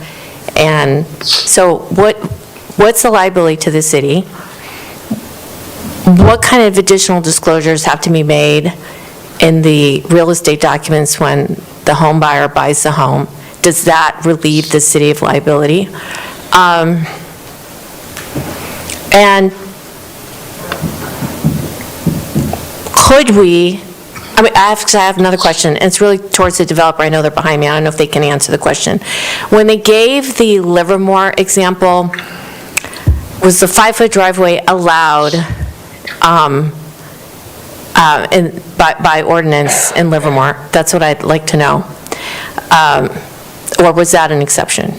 Because I think that's important to know.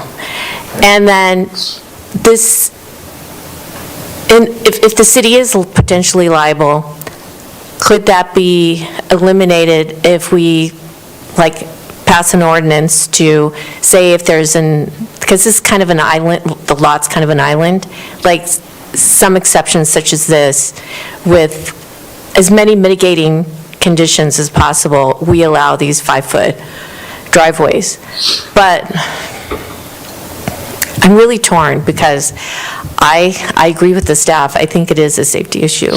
And I am afraid that another developer will take advantage of the situation. So I would like city staff to find out how can we mitigate that from happening? Can we make it so that a developer can't just say, hey, I want what that developer got? Is there some way we could mitigate that from happening? And then I also have another question. Can we make the situation better by making the very already small backyards smaller to make it, maybe to increase the setback a little bit within the interior? But, and then also, I do agree with, we need to fix Burgundy. We can't have 5-foot driveways on Burgundy. Everybody drives more than 25 miles an hour, and they tear around that corner. So when you get off Leisure Town, you get onto Redstone Parkway, and you're so happy you're almost home.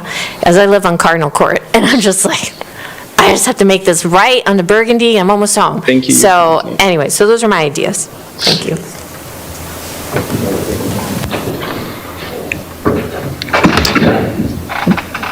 Do we have any other public comment?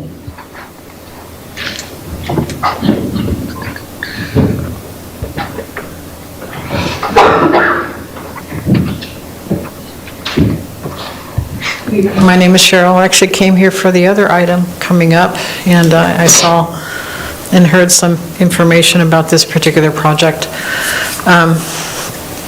First thought, I've been a nationally certified city planner for over 30 years, and I've done hundreds of land development applications and current planning. And when I saw this particular project, I thought this is just a hazard to begin with. And I've seen, I'm puzzled how your development application process goes, where this safety issue still prolonged itself up to this point where it wasn't addressed during the preliminary application time period. Or did the developer just say, to heck with your requirements, I'm going to do what I want to do? And so some severe safety issue like this could have been mitigated in the preliminary application stage, where pure communication is given to developers about what the particular standards are. Now, seeing that it's somehow, for some reason, that unsafe design is moving forward, and if it does move forward, I can only anticipate subsequent developers in the community saying, hey, they got it, why can't we have it as well, with regard to any type of design similar to that, where these safety issues are then just ignored in subsequent application. So this might be a precedent that could be very dangerous for your city.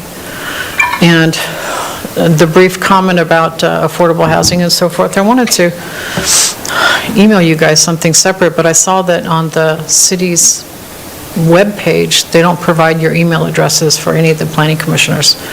And so I don't know how to get information to you guys, separate and aside, because I wanted to just bring up on a separate topic for purposes of affordable housing. Have you guys ever tried and considered modular housing to be allowed in your city? Modular housing is something guided by the state building code, not the federal, not manufactured, but modular housing. I've seen that to be done very successfully in other cities, and I would just put that on the table for the city to consider as well for purposes of providing affordable housing. So that's all. Thank you.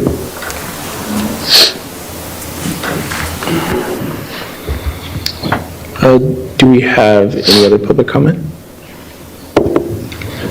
Seeing none, I'll close public comment and bring it back for Commissioner deliberation and staff response. Does anybody have anything particularly they want staff to address? Commissioner Dingman? I appreciate the thoughtful commentary and conversations that are going on both sides, from the applicant's side, from public safety. Thank you guys very much. Very thoughtful comments. I think common sense at some point has to be thrown into some of these things.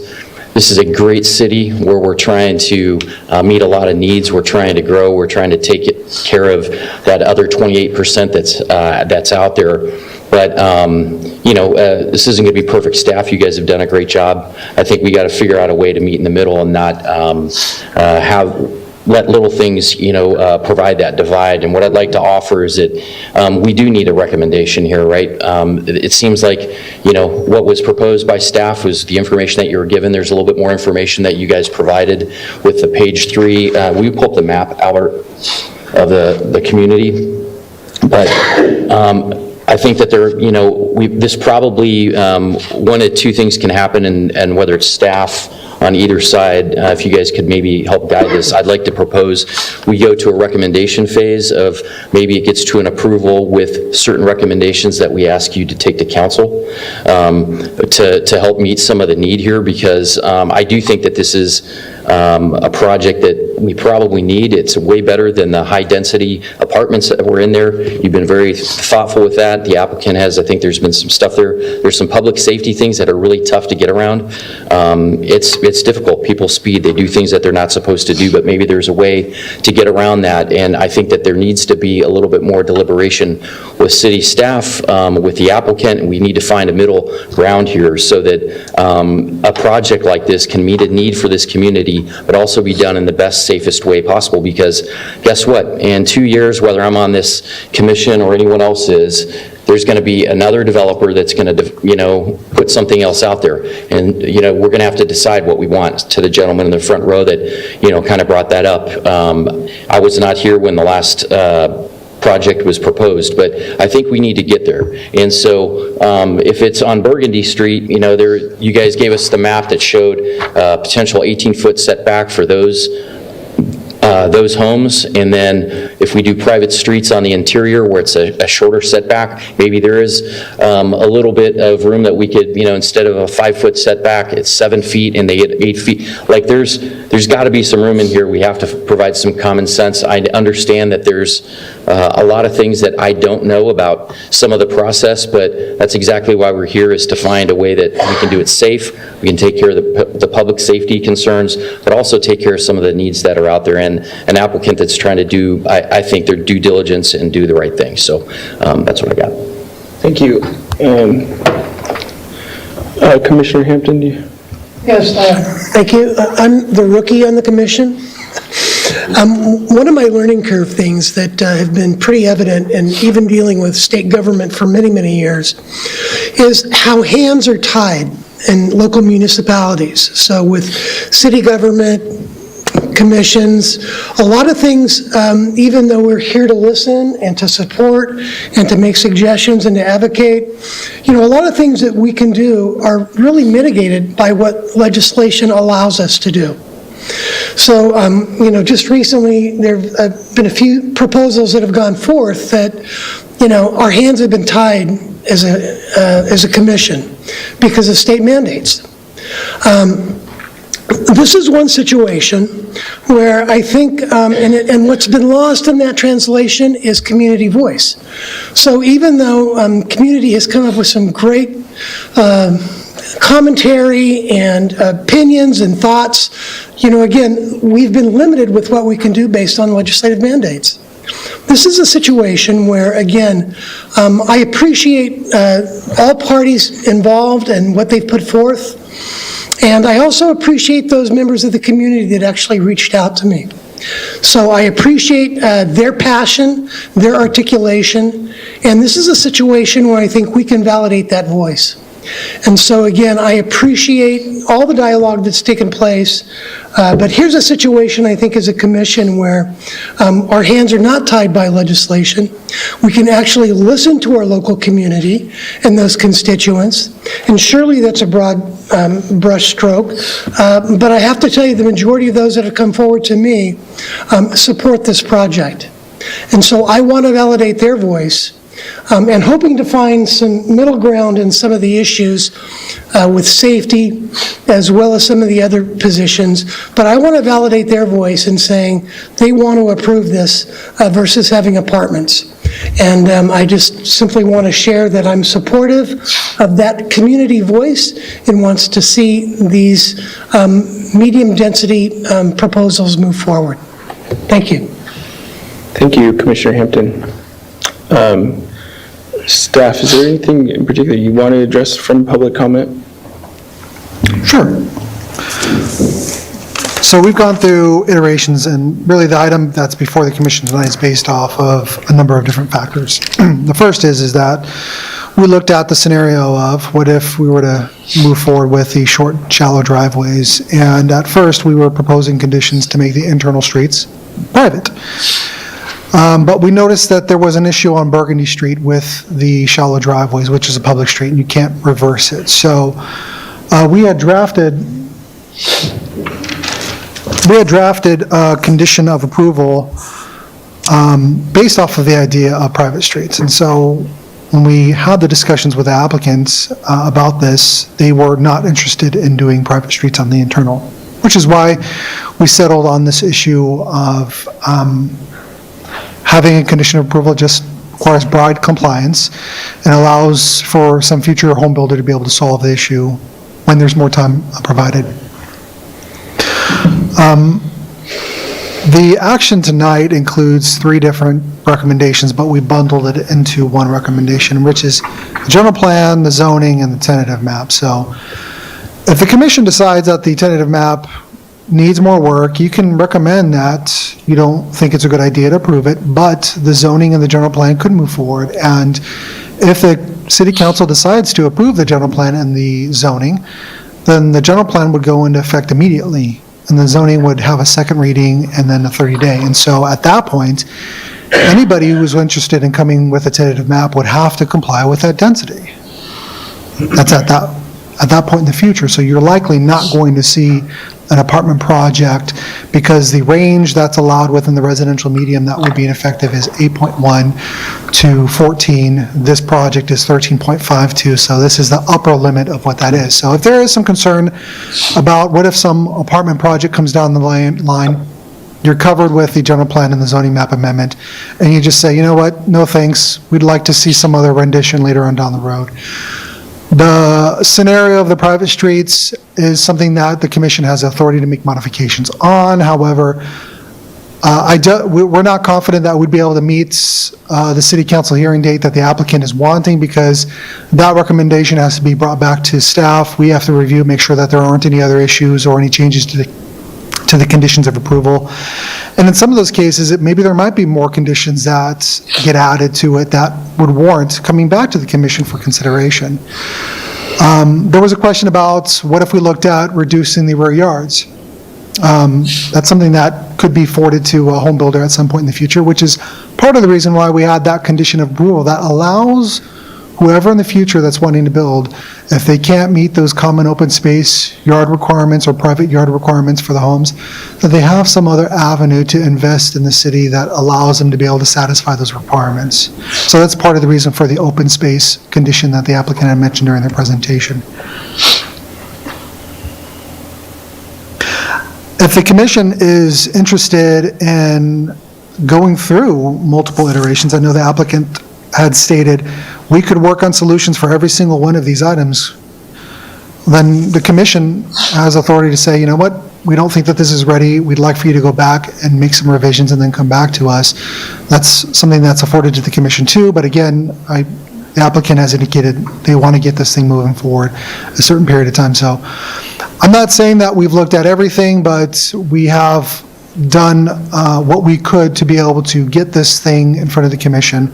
There was a claim against staff, or not just generally about the city, saying that, you know, there's a culture in City Hall that we don't want small houses. I don't know if that's true, because you have a project like this that got submitted on November 7th, and here we are, you know, 2 months later with a general plan amendment and a zoning and a tentative map in front of the commission. I'd say that's a pretty good testament to us wanting to fast track these types of projects to be able to get you in front of a decision maker to be able to make a recommendation. So there's definitely a bunch of avenues that are available for the commission. Our staff is here. You've heard from traffic, police, and fire about this particular issue. We've got a recommendation for the commission. Certainly, if there's further discussion and deliberation, we're happy to answer any questions and help lead and guide.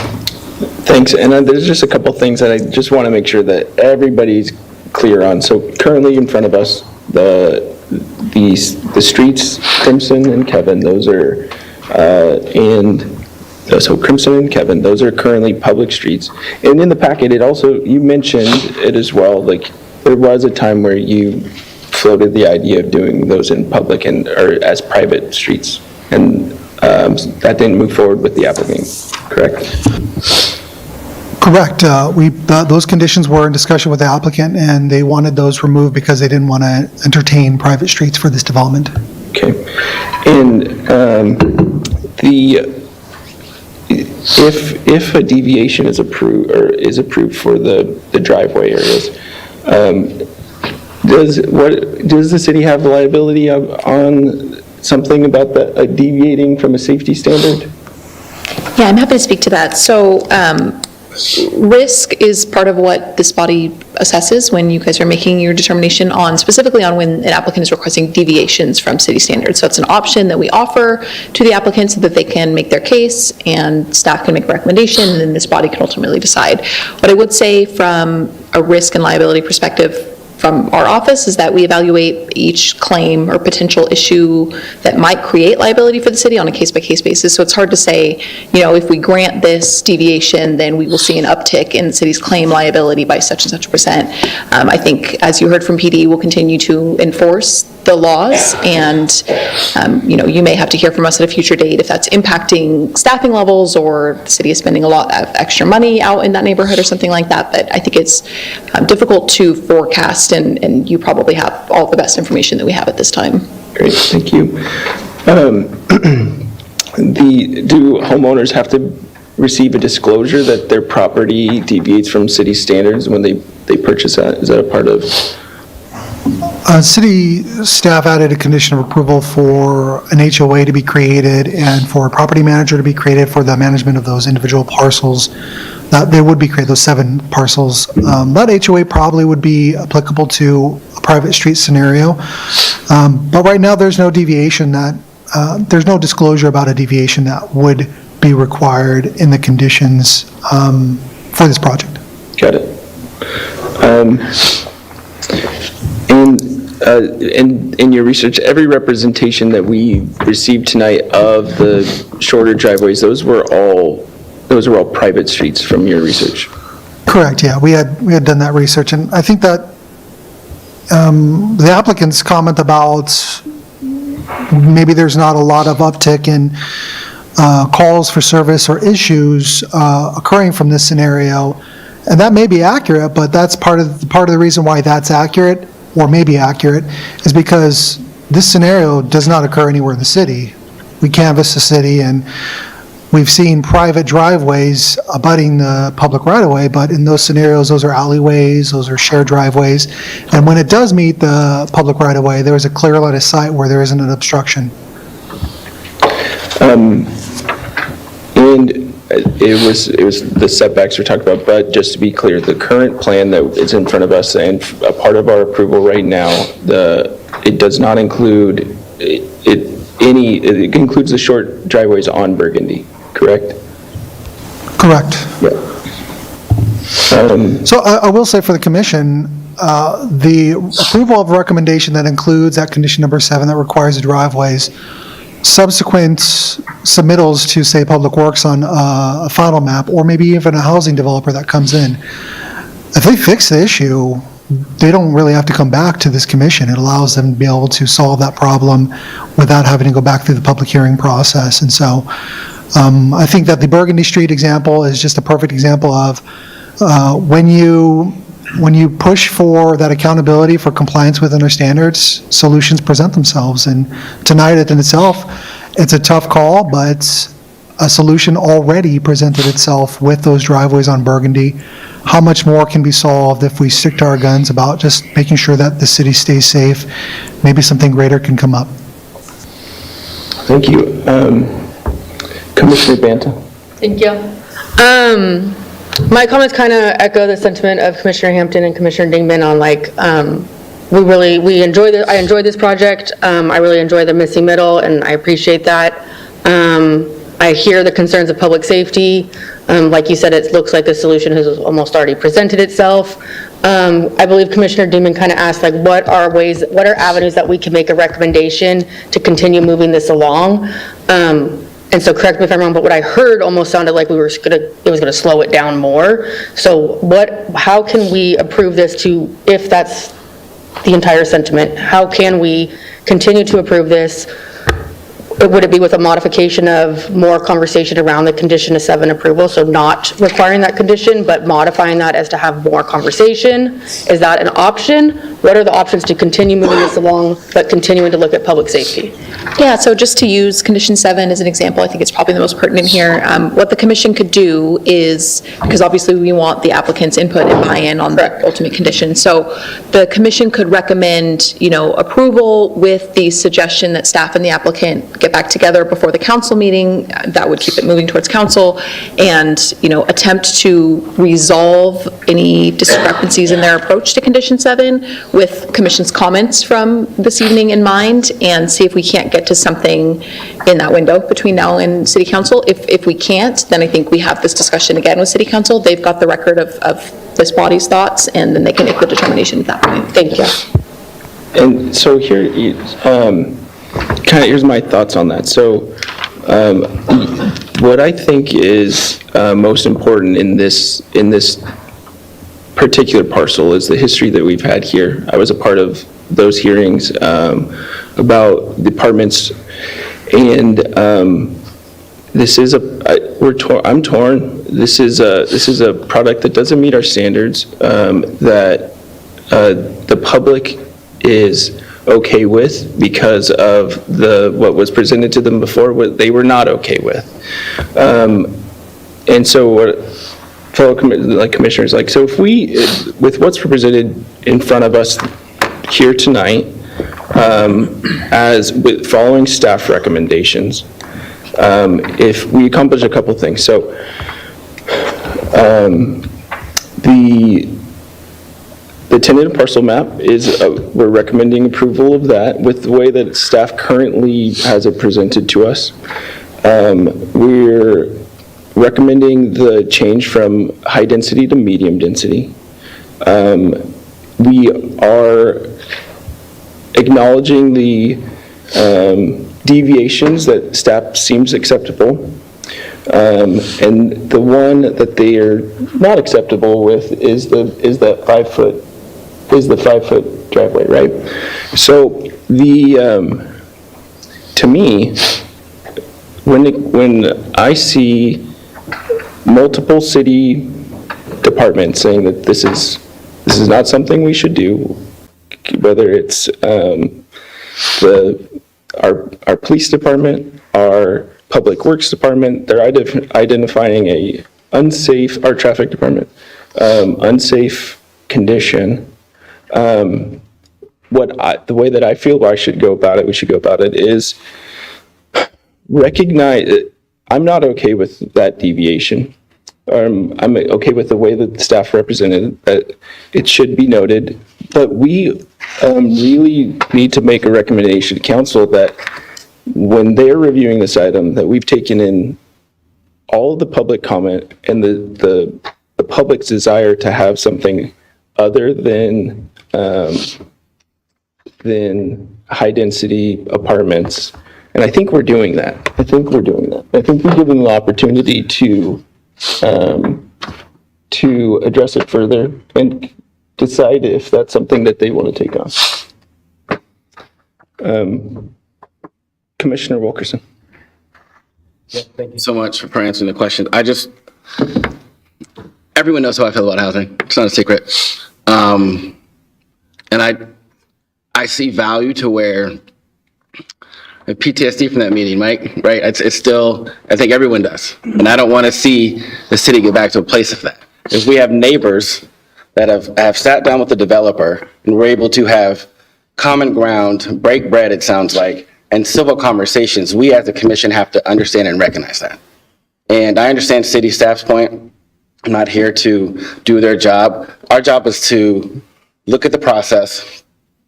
Can we make certain recommendations that the community has told us that they're okay with and the developer has told us they're okay with?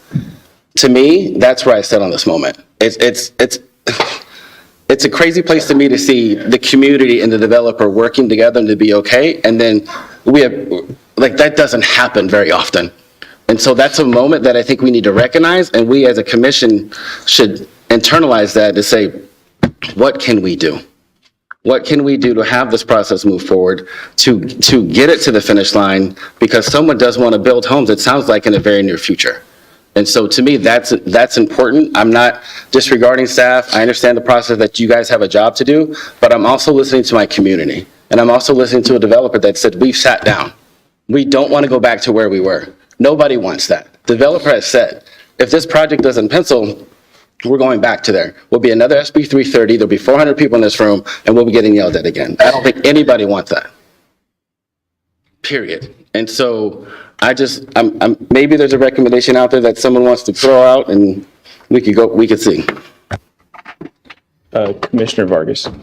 Yeah, I was here as well and I value the input from the developers, city staff, the community in that day, that meeting, which seemed to be the long night, if you're a Game of Thrones fan. And so you had several concerns that were expressed from teachers, administrators, citizens who live in that community. I live in that community, although my son goes to Markham.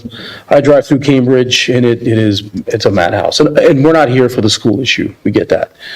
But to go back to the possibility of apartments, which is, I think, what the commission is alluding to, is going to be a hard pill to swallow for this community. I wonder if, because I heard developers' comments, and I wonder if there's a common accord we can come to. For example, privatizing Crimson and Kevin and then extending Burgundy Street driveways to city standards. I don't know if that's a possibility, but I'm going to throw it out there because I do value safety. I value public safety. But also recognizing that apartments going in there is just going to be an added strain. We have to come to some common accord. So I wonder if that's it. And so looking at the developers and staff, I don't know if that's a possibility. I'm throwing it out there. So where I see right now, so yes, Kevin and Crimson could be privatized, correct? It's in the plan in front of us, they're not. It's something the developer elected not to do. Clearly, apparently, the developer has presented to us that there is adequate room to make Burgundy meet standard, and if they change Kevin and Crimson to private, they would be allowed to do this entire project like it is. That's what they're not electing to do that right now. Could I make a quick comment, Chair? So I think we're making this too complicated. I think, well, to approve all of the recommendations that staff pulled forward, I think everybody's on the same page. Where we're all caught up is the 5-foot versus 18-foot. Going into this, staff did not have page 3 with the recommendation on Burgundy to potentially move it 18 feet up, nor was there a discussion between the applicant and staff about Crimson and Kevin Drive. I think my recommendation is that we approve everything up to that point, and we recommend that the applicant and the staff get together, we move this thing forward, but staff and the applicant talk as this goes to council about a recommendation that they can bring to council that can address those issues since they weren't put into the briefing. That allows us to approve what's moving forward for all the things that we talked about, but we don't slow this down in the interim, right? Sounds like a motion. Yeah. It's not very eloquent, but. I'm in agreement with you. It seems like there's a way to get this done, but it's not in front of us right now. Sure. Right? Sure. If the commission would continue deliberation, I might be able to draft something that would help put into words what the commission is thinking. Commissioner Beaumont is sometimes fast, but we'll see. Can I make a comment? I'll get right back to you. Let me see. What I'd like to propose is that a hybrid where we don't approve 5-foot driveways the whole way, but we approve 18-foot driveways on Burgundy and approve 5-foot driveways on interior street. Because it's an HOA, they can put up signs, they can do that as a hybrid. And the liability is a liability, but this is a project that needs to go, and for the missing middle, as we say, I think it's reasonable to have that because it's an interior street. The neighbors know each other, they know what the hazards are, and they can deal with that. But on Burgundy, it's a different story. Right. And so that's my thought as to what we should do. So, and the city council can do what they want. I need to ask it. So I actually have a comment for you that may help with this. So what we can't do, and I don't think this is necessarily what you're saying, but the city can't require the developer to take on private streets. They can ask that of us in exchange for example, the deviation being granted for the 5-foot driveways, right? So in the examples you've seen here in town where they have the short driveways, my understanding is that those were approved as private streets or those little alleyways in between. So it's possible that there is a potential compromise. It's not necessarily clear yet whether Public Works would support them as private streets. So we can have those discussions. If the applicant is not interested in private streets at all, then I think if the direction is to keep this moving forward, we will have that discussion. We will present that information to City Council. But we can, with your guidance now from the dais, we can return to the applicants and say, are you open to private streets or not? Have that kind of discussion. Well, and my point being is what's in front of us right now doesn't include any private streets. But it seems like could be feasible. But I'm not prepared to make any sort of motion that says you need to pursue privatizing these streets. It's just that it seems like, as staff has said, if given some time, there are solutions that aren't in front of us, and it is whether the type of units they're building, because this is a medium density project that is something. Could Albert propose? Albert, do you have a proposal for? Is that for a type you could do? For a type of? Well, I mean, it sounded like he had a proposal for a recommendation that might meet that need. So this is really about condition number 7, but as the city attorney mentioned, the privatization of streets is something that is asked by the city from an applicant or a property owner. So this scenario really works as a revision that's on the screen, provided that the applicant is in agreement about doing the private streets. I've got something for you, but it does stem on hearing back from the applicant for the project. Can we hear from the applicant, Chair? So, Can we? Yes, what I would say is to reopen the public hearing, and then you can pose the question directly to the applicant. And then if, it's sort of like he's getting another bite at the apple, right? So if anybody else has an additional comment they would like to make that doesn't replicate earlier comments, they would be allowed to do that. So we have to open up to public comment to everybody, correct? Yes, if anybody has something new and additional they would like to add as a result of the new comment from the developer, that would be the preference, to allow additional public comment as well. Is that what you want to do? Yeah. Okay. So I'm gonna, is everybody in agreement with that? Sure. You sure? Yeah. Okay. Yes. So, then the way that I'm going to do it is I'll ask Commissioner Deeman to pose his question to the developer. Okay, so I'll reopen public comment. Commissioner Dingman will make his request for the comment, and then we'll open it up to public comment. Anybody who would like to speak on what was brought up in that specific comment and question and answer. Okay, so I'll start by opening public comment and allow Commissioner Deeman to pose his question.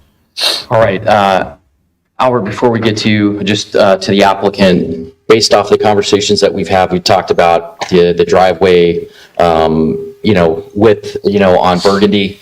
Is there any comment that you would like to make as far as that specific piece? And then I'd like to hear from Albert a proposal, a recommendation for the motion, potentially. We should do or do you want first. The question should be asked if the applicant is agreeable to having privatized streets on the internal streets. Perfect. Thank you, Albert. That's the question to the applicant. Well, the applicant is, that question is to him. I want to make a recommendation of what I've heard everybody speak with. And the recommendation is a combination. I've heard some very, very smart things said tonight.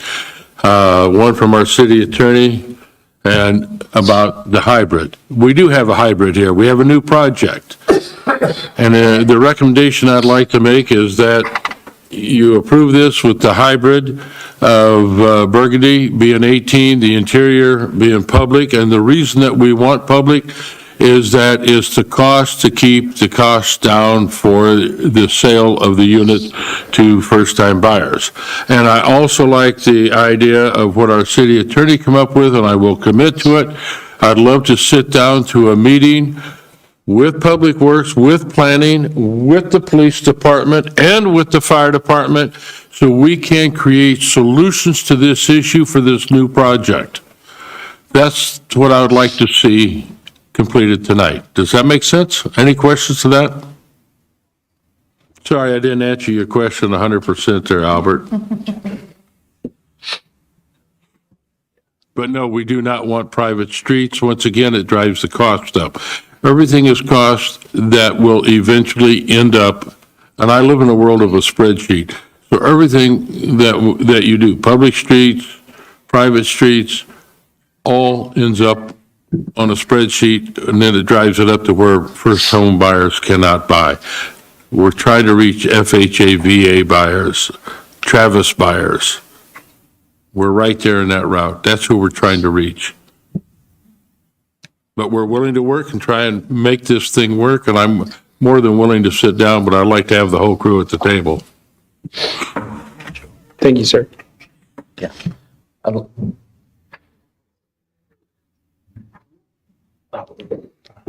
Yes, please approach the podium.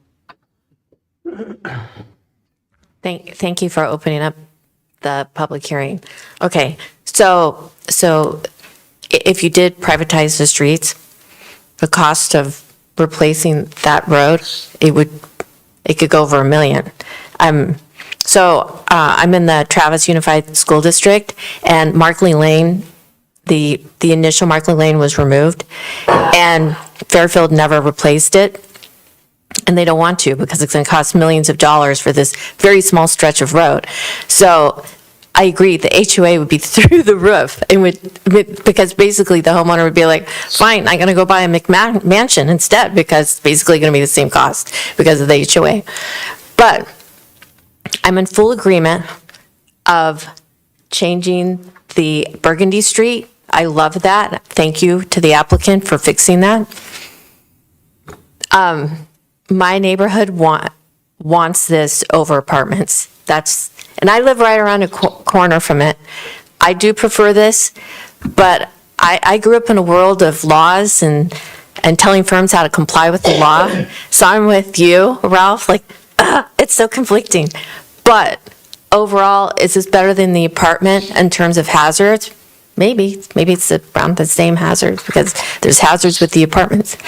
But if between now and city council, the applicant and the city can meet to think of every mitigating anything for that 5-foot driveway, that would be awesome.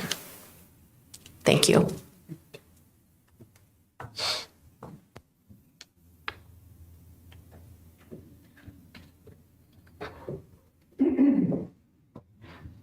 So just to comment on the cost of the HOAs, I have a unique understanding of several HOAs and in the community that have built up the reserves that aren't being used. So I don't know if it's a pricing of how the HOA is done. I have no idea how that goes, but I know firsthand that a lot of them aren't using their funds as needed, as proposed, because redoing the street for a long time, just having a slurry seal is going to help protect that over having to redo the whole streets.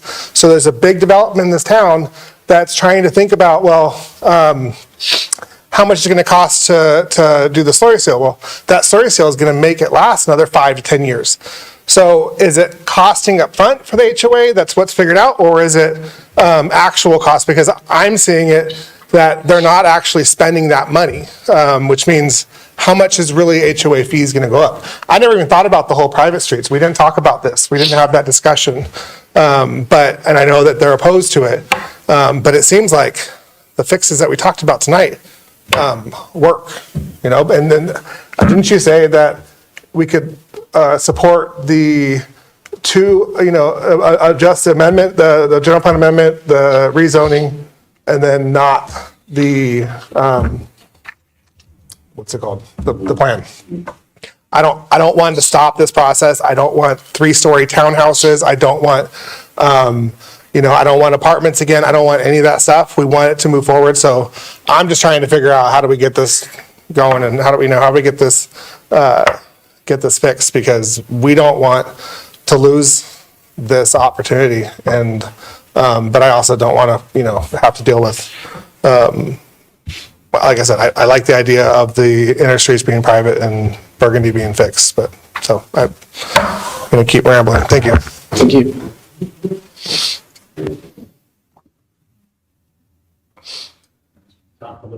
Engineering. So to the point of HOAs, I've worked with developers and a lot of homeowner associations and set up plans. So to Mike's point about a big reserve, that is typical, and it should be. Because what we do as engineers is we budget out for a slurry seal every 5 years, dig outs and replacements of certain amount of pavement every 10 years, and then a full replacement is usually budgeted for 20 years. Pavement typically is supposed to be a 20-year life, so you're going to gather a whole lot of money in an account while you're waiting for that 20-year mark when you're going to spend it all. So there is a real cost to private streets. The other thing that hasn't been talked about is the city Public Works Department. If I understood it correctly, they're going to want a second water line in there for fire hydrants and others outside of the typical design of a public street, which has a public water line, and they're all off of the same line. So we're talking about some additional costs potentially, and I haven't clarified this yet with Public Works, but I think there's going to need to be 2 water lines in there, plus the costs that has to be built up to a certain point when then you repair all those things. Now, don't forget, the homeowners in there are still paying property taxes as though that street were public. So they're paying, in essence, twice for the street that's in front of their house, because they're already paying property taxes that the city would normally do. So all we're talking about is semantics. What is it called, private or public?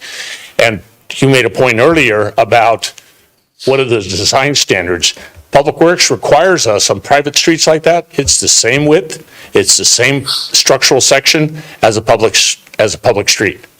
There is no difference between the design of the street in terms of thickness and width and all those criteria. Thank you. Thank you.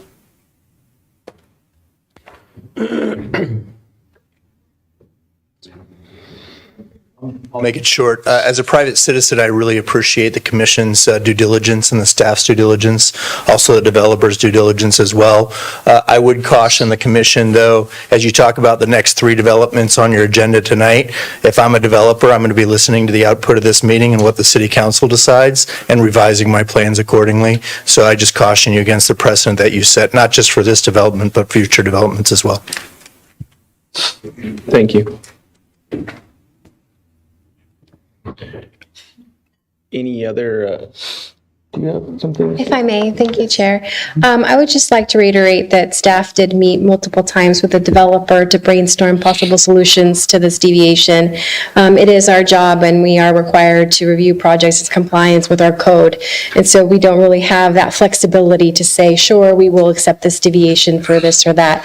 We also discussed with them the requirement of making these streets private, and as you heard, that was not amenable to the applicant. But we're more than happy, per your recommendation, if you would like, for us to speak with the developer and try to find other ways to brainstorm with all of the represented departments to see if we can find other options that they can bring to the table and share with the decision makers.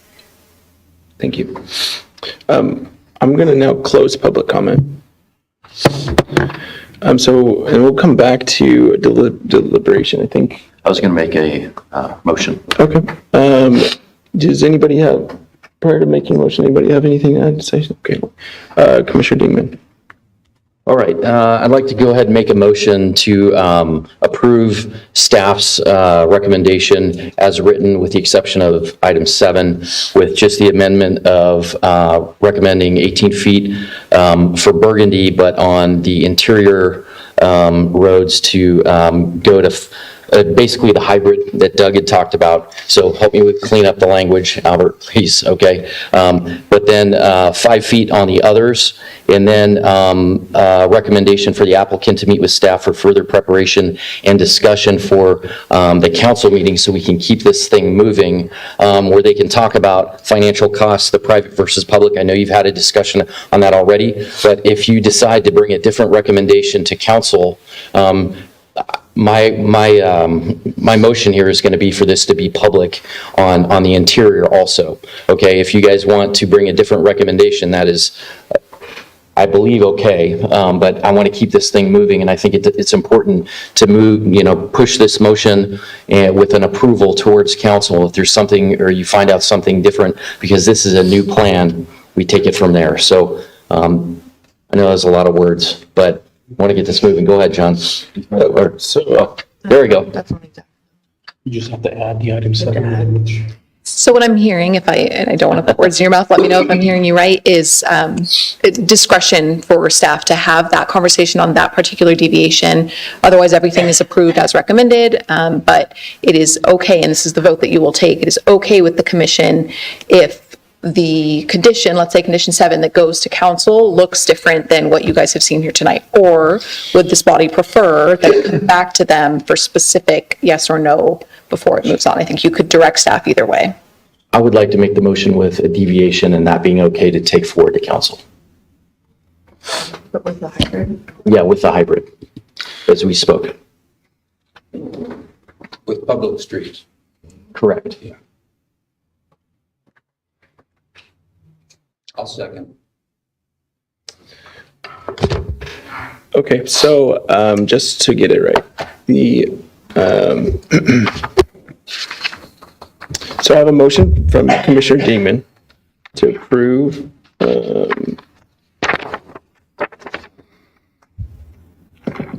so can we get the, okay, Albert's looking at it for us.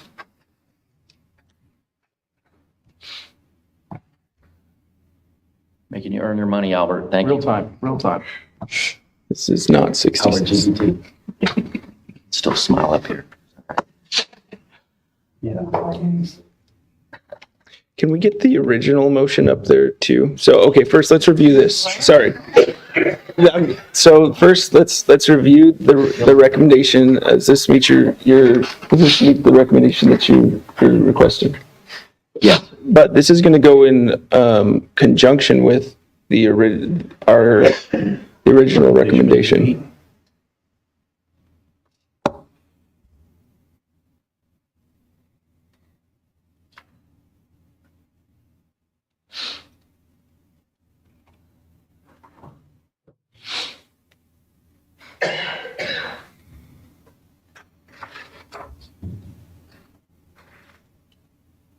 And I'm going to make you read all this too.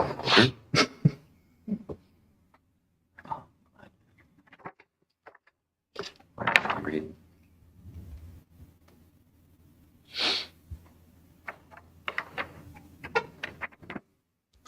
So the recommendation on the top is the original one from staff, which requires them to comply with that 18-foot front yard setback. And then the commission's recommendation from Commissioner Dingman tonight is the one on the bottom. So that's the motion that's been put in front of the commission. That would require a second, unless I missed the second. Yep, you guys we have a second. So, and then do you want the original recommendation read as well? So procedurally, well, okay, I think two things. Number one is everyone's understanding this encompasses all of the pieces of this item, so the resolution on the CEQA and all the pieces of it. And then I guess what I would say is the motion that's been made and seconded is, I'll just say option 2 up there on the slide. If there's interest in also having a vote on option 1, then what I would ask is somebody make that motion, second it, and then we would take them in reverse order. So right now, all I have is a motion, a second for item number 2, and I'm fine with proceeding with that. Does the motion, the item number 2, also need to include the original recommendation text as in adopt a resolution of the City of Vacaville Council considering the all that? Yes, my understanding is it would be everything except for that change on the driveways specifically. So if that is the intent, it looks like it is, and that's the intent of the seconder, then I think you can move forward with that vote. Do you want that read off? And it would have everything included in the recommendations with that one change. Okay. So from here, we're ready for a roll call vote. Commissioner Vargas? Yes. Commissioner Banta?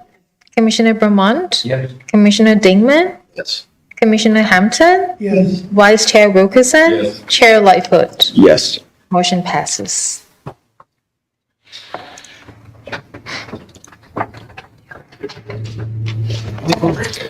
Okay, thank you all very much. If everybody is okay, I'm ready to just go right on into the next one. Chair, Yep. may I take a break? I've got the next item also. Okay. We'll take a 10-minute recess. Thank you.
Asking, right? Did Brandon?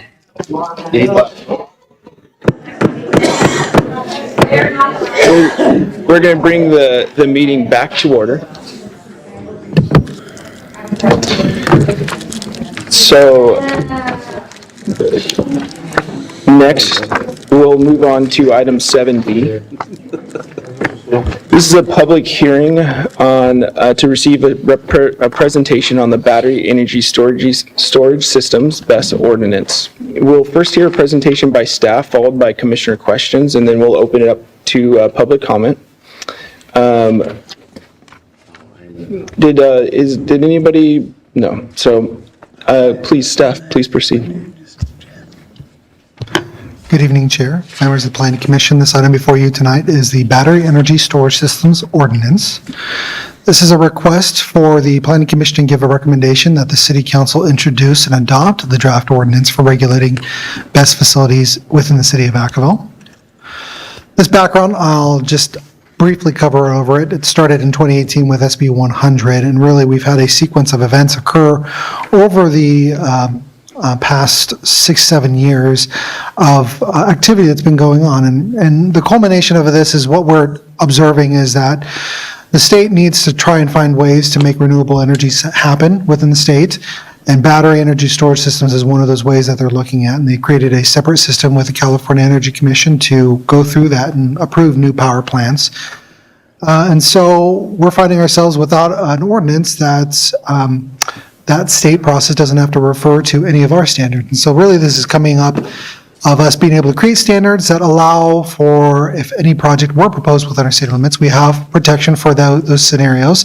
And then if a application does go to the CEC for their process, that we have standards in place that they actually have to consider whether or not they comply with those standards. And so that's really what's before the commission tonight, and all the history that's in the background is a culmination of where we've gotten to. And for the commission, I'm sure you're familiar with our study session that we held in November of last year, where we were discussing with battery energy storage systems. We also held them with City Council. We'll briefly talk about what their comments were as part of this public hearing. Some of those other applications that are already on the books for the California Energy Commission include the Cal Peak Dixon Substation Middle River, and then the Corby Bess Kilkenny Burns Road project. Those are a couple of battery energy storage systems that are already on the docket that the California Energy Commission is reviewing right now. So this ordinance and the adoption of that ordinance is imperative to make sure that we have those standards in place once they get through that or they start going through that process.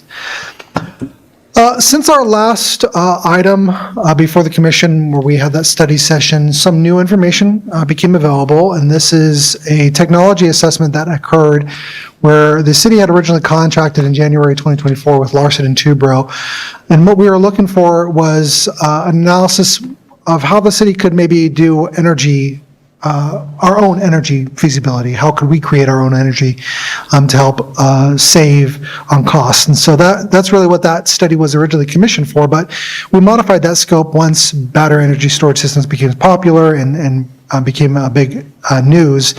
And so that scope was amended in May of 24 to really include an assessment about battery energy storage technology in that assessment.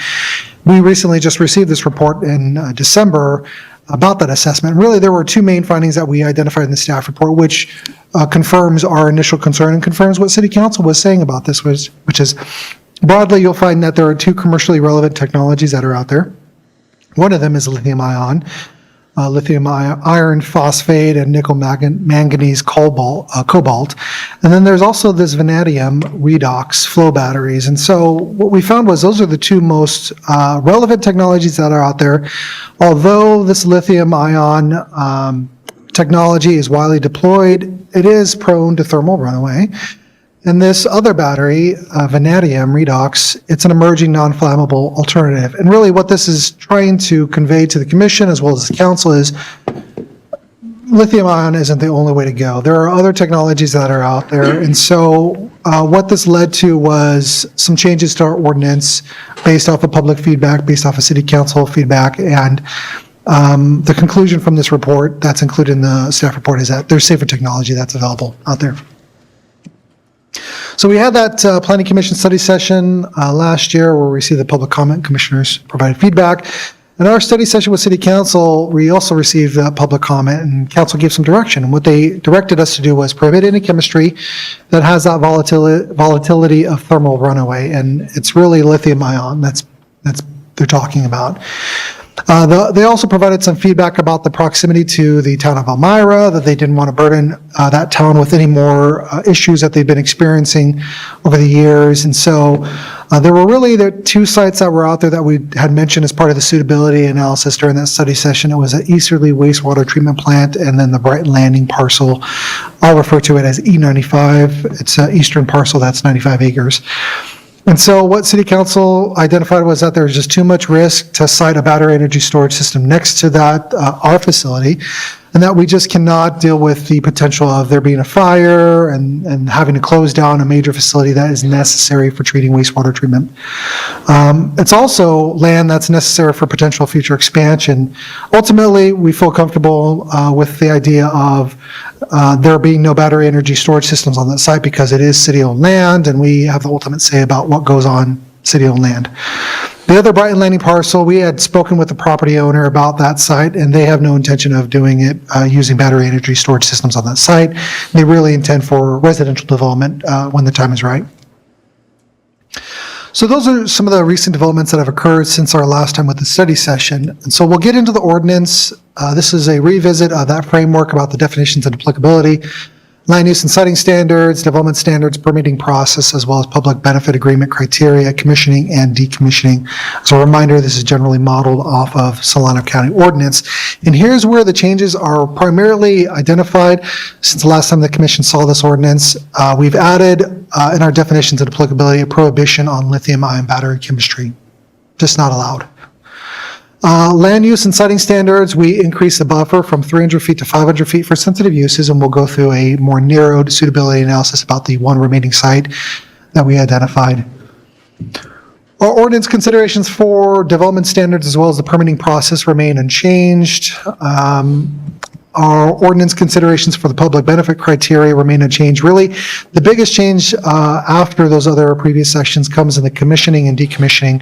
We bolstered the financial assurance because we had heard back from City Council, what assurances do we have that somebody starts this project and then they just take a hike, they have bankruptcy issues or whatever. So ordinance requires them to provide bonding assurances to the city so that way if there is an issue that we have the monies that we can, with those bonds, to be able to clean up the site. And the same thing happens for decommissioning. If there's a site that's been completed, running, and they can't get rid of it, that we also have those bonds on hand that would allow the city to deal with the process of getting rid of a facility that is a bit of a hazard, or if there's an issue.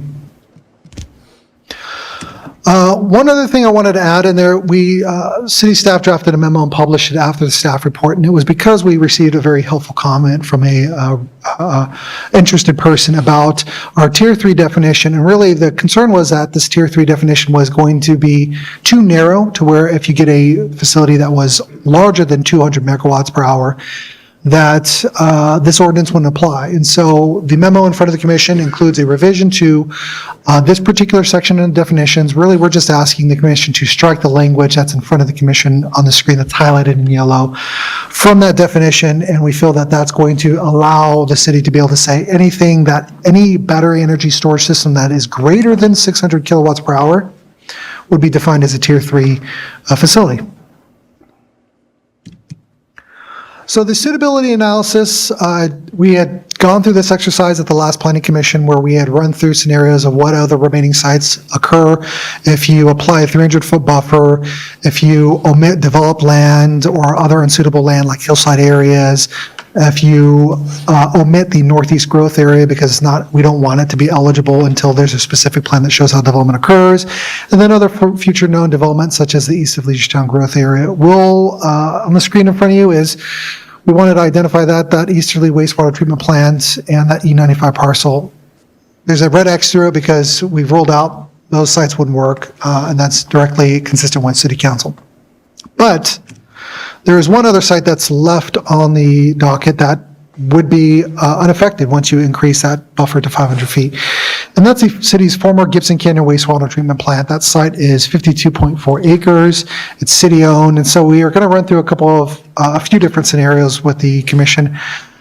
What happens if you apply a 300-foot, 500-foot, and 700-foot buffer away from those sensitive uses? So this first scenario looks at that site. If you apply a 300-foot buffer, you really have 42 acres that would be remaining. But if we increase that buffer to 500 feet, that brings it down to 33 acres. And if you increase it to 700, you still have 20 acres remaining of city-owned land that could possibly accommodate a battery energy storage system. And so our observation is that, one, it's city-owned, so it allows the city council to decide whether or not to allow a BESS on that site, which would require a separate public hearing and outreach process. We think that its additional coverage is provided because we're now prohibiting lithium-ion batteries that have the greatest impact for thermal runaway, and that increases safety considerations. The site still contains significant land with an increase of 500-foot buffer, and the site still holds value for those other non-volatile battery chemistries that are out there. And so what we're saying is, don't change the ordinance to prohibit any development on that. Just leave it open so that way the city council at some point in the future could decide, if council wants to, holding public hearings, public outreach for a battery energy storage system that isn't volatile, and just allow the city council to decide for the future. For reference, the Middle River project that was submitted to the CEC, that's a BESS project that's on 9 acres. And so if we've got a 9-acre BESS project, it's possible that the city could accommodate something on this side. But again, it's city-owned property. It would be subject to city council review. We also stopped off at the Solano Airport Land Use Commission. This one is required to be reviewed by that commission because it's a zoning ordinance, but it's also located in Zone E. The ordinance affects properties that are located in Zone E of the Travis Air Force compatibility plan. They heard the ordinance, reviewed it, liked it, found it consistent with the compatibility plan, and we got their recommendation included with this. Here's the public outreach that we've done for the project, just reiterating our activity that's going on. There's more public hearings to be had with the city council. That would be the next one. In the comments, just to reiterate, there was concerns about thermal runaway, potential impacts from toxic gas, and then the proximity to other sensitive uses that we've heard. This project, subject to the California Environmental Quality Act, we find that under common sense exemption, that the ordinance, the creation of ordinance is just exempt from environmental review because the creation of standards protects the city, it doesn't actually approve of impact on the environment. Subsequent projects that would be coming into the city limits, they would be subject to that California Environmental Equality Act to make sure that they're being consistent and disclosing all those potential impacts onto the environment. And then just a refresher on the milestones of where we've been, where we're going. And so with that, I'd like to end with staff's recommendation for the commission is by simple motion recommend that the city council would adopt the resolution and introduce the ordinance. That concludes my presentation, and I'm happy to answer any questions.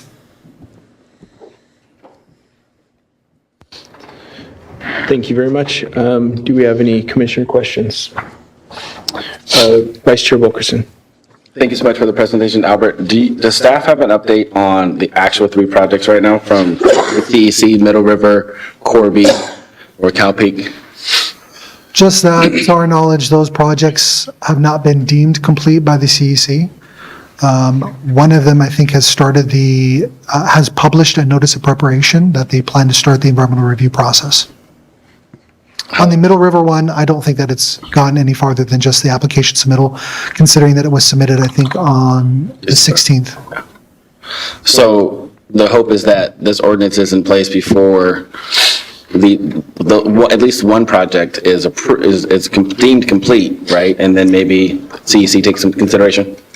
Yeah, we intend to notify the CEC about this ordinance to help solicit that connection between the projects in the city to make sure that we're at least being considered, even for those ones that may have been deemed complete. Have they been receptive to comment from the city of Vacaville? The CEC specifically?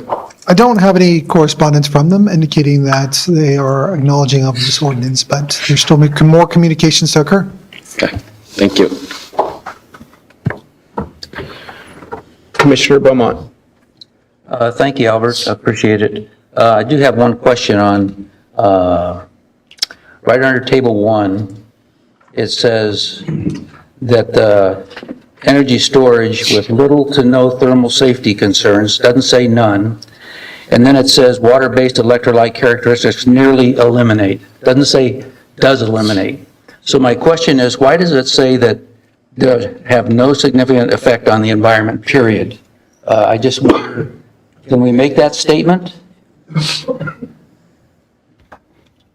If the commissioner could pinpoint exactly what page on the staff report, I think I might be able to. Well, under environmental impacts, page 306, says, since there is no possibility that the addition of regulations for BEST facilities of the VMC may have a significant effect on the environment. I'm just questioning, when it says will not have any effect on the environment, can we be that specific with everything?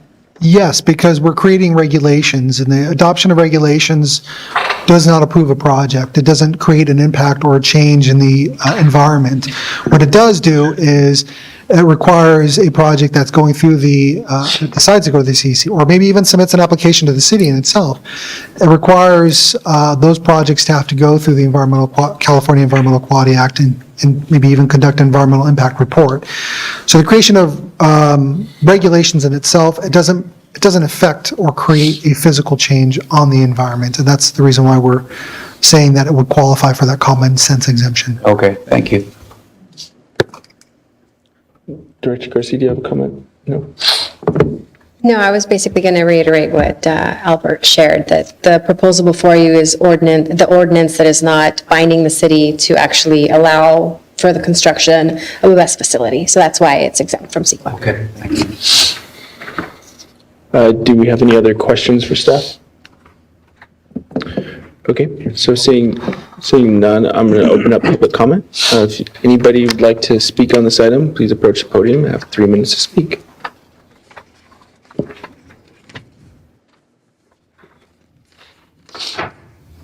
Hello, I'm Wendy Brecken. I wanted to thank everybody for all the hard work on this ordinance. I think it's really good that City of Vacaville voices its opinion on we want to keep Vacaville safe, and that includes no lithium ion.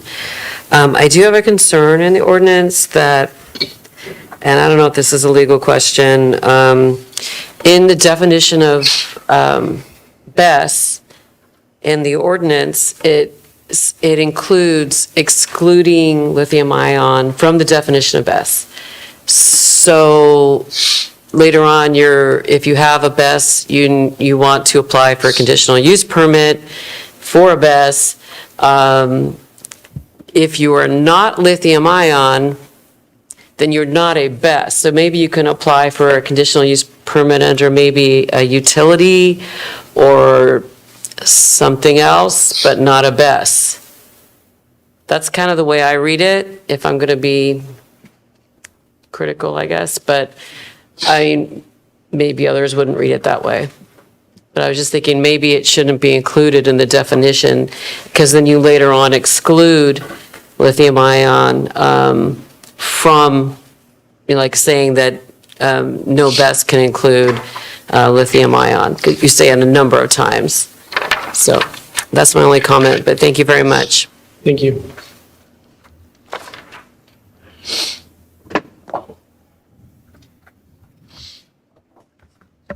Good evening, Commissioners. First, I want to acknowledge that the revised ordinance is significantly better than the one that you had originally received. It reflects not only the residents' views, but also directives from our City Council and the residents. This has been a time-consuming yet thoughtful and necessary endeavor for the residents and the city, but one that we feel is probably near completion. That progress deserves recognition. That said, however, I do want to raise some concerns that I believe need some clarification. First, the ordinance prohibits lithium-ion technologies for Tier 2 and Tier 3 systems, yet it still requires a hazard mitigation analysis for lithium-ion BESS. But if lithium-ion is not permitted, why is the ordinance requiring a study for it? Does this create confusion and ambiguity that may be exploited by a developer believing that the door is still open for a lithium-ion project? Second, the ordinance imposes financial consequences specifically for thermal runaway events overwhelmingly associated with lithium-ion systems, which again are not allowed. More importantly, the ordinance seems to be a little light on financial responsibility for other types of accidental or incidental discharges into air, soil, or water, risks that could exist with other battery chemistries. There's probably no quote-unquote industrial-scale public utility-grade storage solution without some kind of risk. Shouldn't accountability extend to any hazardous release regardless of the chemistry? Third, the ordinance requires neighborhood notification during the preliminary application process, but it does not define what that means in terms of a perimeter of interest. Is notification measured in blocks, feet, miles? Is there a city standard that should be referenced? Without clear definition, this feels arbitrary and subject to either the developers or the city planners to decide. Subjective assessments by either the developers or city staff could minimize outreach, thus leaving nearby citizens uninformed about projects that may directly affect them. In summary, this ordinance is much stronger than the original draft, yet with some additional revisions, we can ensure clarity of purpose, accountability, and communication. Thank you. Thank you.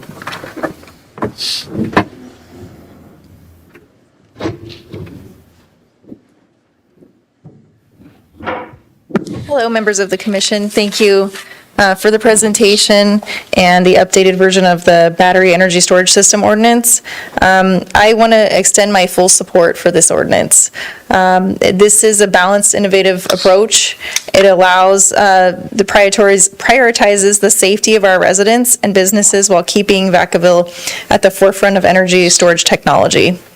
The public and the council have made it clear that lithium-ion batteries in these systems pose an unacceptable risk of thermal runaway, and this ordinance listens to those concerns.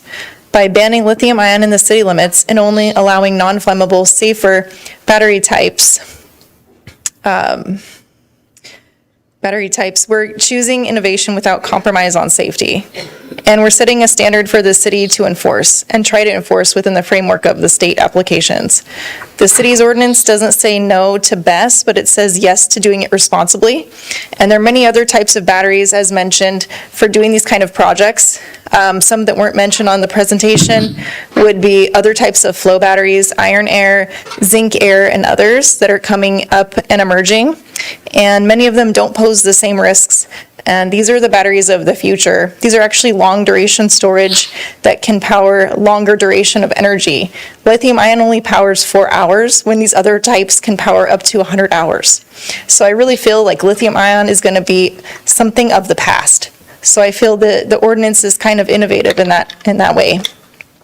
This ordinance provides a clear path for developers while ensuring those high-risk systems stay away from our sensitive receptors, our residential, school, and hospitals. If a developer insists on using the lithium-ion technology, there are 39 viable locations already identified and zoned in that specific use in the county. And these are in remote industrial zones, away from populated areas. And finally, this version of the ordinance is built with significant protections to shield our city and its residents from liability and harm. It is a common sense approach that balances the energy needs with the fundamental duty to protect public safety. And I ask you approve this ordinance as written, and let's make Vacaville a leader in safe, smart energy. Thank you. Thank you very much.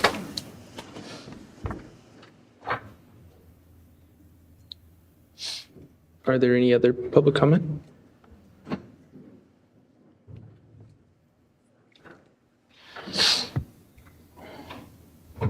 Hi, thank you.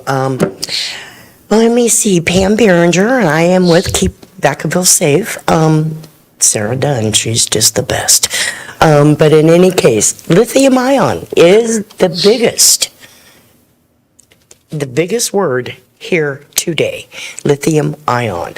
If we could get rid of lithium, the way it's mined by children, I mean, it's just not safe. I know that some of these companies have their deadlines and they have things that have already been all set up, and I'm sorry that they jumped the gun on all of that. But I do think Vacaville safety of your residents is what's more important here. And lithium ion is not safe. And there's new technology, and I really, really pray that you all will send the recommendation to ban lithium ion. Thank you. Thank you.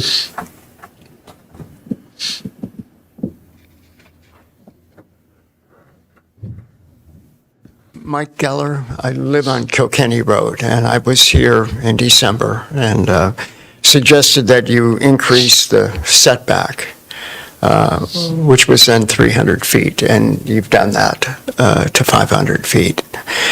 And the second thing was, of course, no lithium-ion batteries, and you've done that.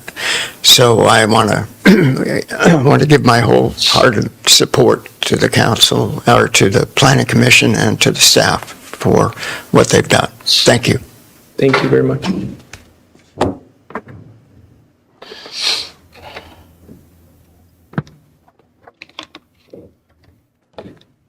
Hi, Alicia Minion again. I was, and I'm sorry, I didn't read the proposed ordinance word for word, but I wanted to get some more clarity on the disclosure requirements. And one of the things that I thought was interesting with regard to the Corby project is that the owner of the ag land entered into a purchase option agreement in 2018 with NextEra. And so it would have been nice to know as early as possible the intent of an energy company coming in to put in a lithium-ion battery project. And then in 2022, NextEra was communicating with Marin Clean Energy, which is a community choice aggregator that has a contract for the Corby project. And so we were just everybody left in the dark. And so I was wondering, can we require that when an energy company goes to CAISO to get interconnection approval, can we mandate them to notify the city?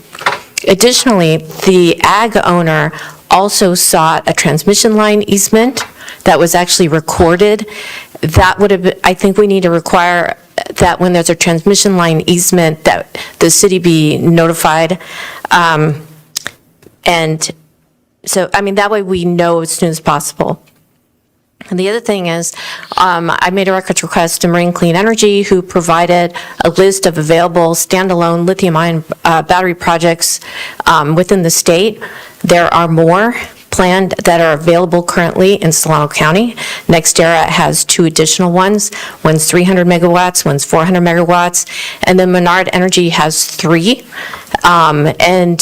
There's different measurements, and I saw the tier 3 slide, but what I wanted to know is, how are you measuring the megawatts? Because on the spreadsheet that Marine Clean Energy gave me, there's an interconnection capacity megawatts. So like Menard has 700 interconnection capacity megawatts. The generation size might be 100 megawatts. The annual megahertz MWH is 400 or 200. And so I just want to make sure we have the correct measurement. Thank you. Thank you very much. Are there any other public comment?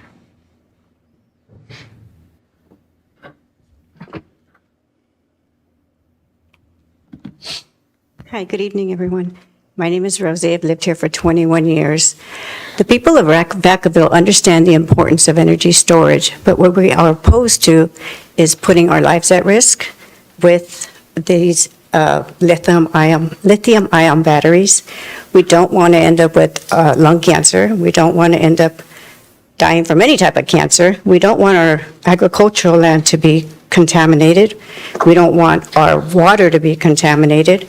So what we're asking is to support us in requiring a safer source so that we can achieve the goal of energy storage without putting our lives in danger. And that's what this ordinance does. And I am in support of it, so please approve it. Thank you. Thank you very much.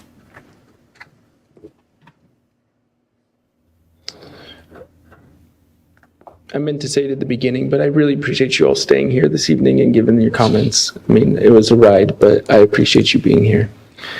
So I'll now close public comment. Commissioner or Vice Chair Wilkerson. Yes, thank you so much for the public comment. To address a couple of those comments, the second gentleman spoke about notification and how the radius is, but doesn't the city have a log of everyone? I think when this issue first came up, you could go to the city's website and request information. Isn't there a way that you could use that log to then blast out to everyone who's asked that question, or are we already doing that? We do include, we do have a log of everybody that's interested in the project that has submitted a comment. I will say that the reason why you don't see anything specific in this ordinance is because we do have City Council in 2020 adopted a public outreach strategy that identifies small, medium, and large-scale projects where you're holding community meetings for the types of large-scale, like these BEST projects. So if people aren't getting it in an email, they're seeing it on the website, they're seeing a social media blurb about these types of projects, and we're holding community meetings if something were to be proposed. Okay, thank you for that point. I think it's just, clearly this is a hot topic and a big issue, and so the more we could do as a city, I think the better. So I think, yes, because not everybody can make us a 2 o'clock meeting when most of us are working, right? It's 2 to 6. Yeah, okay, I get it. Or not everybody can make the 7 to 9 because of family obligations. So I think if there was just a way that we could continue to communicate to the constituents who can't make everything would be a really good point. I want to make that on the record. I understand the frustration we have with local control and the state. To your point earlier, right? Like we just had another item where after years, we had a developer in the city and constituents actually be able to sit down and talk and work something out. And so I think we're, quote me, 2.5 years, 4 years into this process. And, you know, constituents are trying to reach out, and it would be nice to see if there was a way where like we had on the previous item, we could have that on this item. Just maybe throw that out there. And then to your point regarding Casio and stuff like that, are there city staffers who have lobbyists or interface with it's their job to be in touch with them, to have that relationship, to get that information? Because clearly that's an issue, right? Like we are playing catch up, and we're not even playing catch up. It's a whole nother game. And so to your point, I believe I've seen the city have lobbyists before. I've seen the city hire a company to do research and stuff like that. Would it be amendable for the city to think about that, to say, hey, you know what, like, we got to get in this game too. We can't just continue to see something in 2018 and it's 2026. What can we do and what laws can we follow to where every January we get an update of the new law from the state of California? Well, what is the city doing to proactively be part of that process? In my association, we're doing that. And so I'm just curious, is there a way for the city to do that? Because it sounds like that's what the constituents are asking us to do. So those are my comments. Thank you. Thank you, Vice Chair Wilkerson. Commissioner Vargas?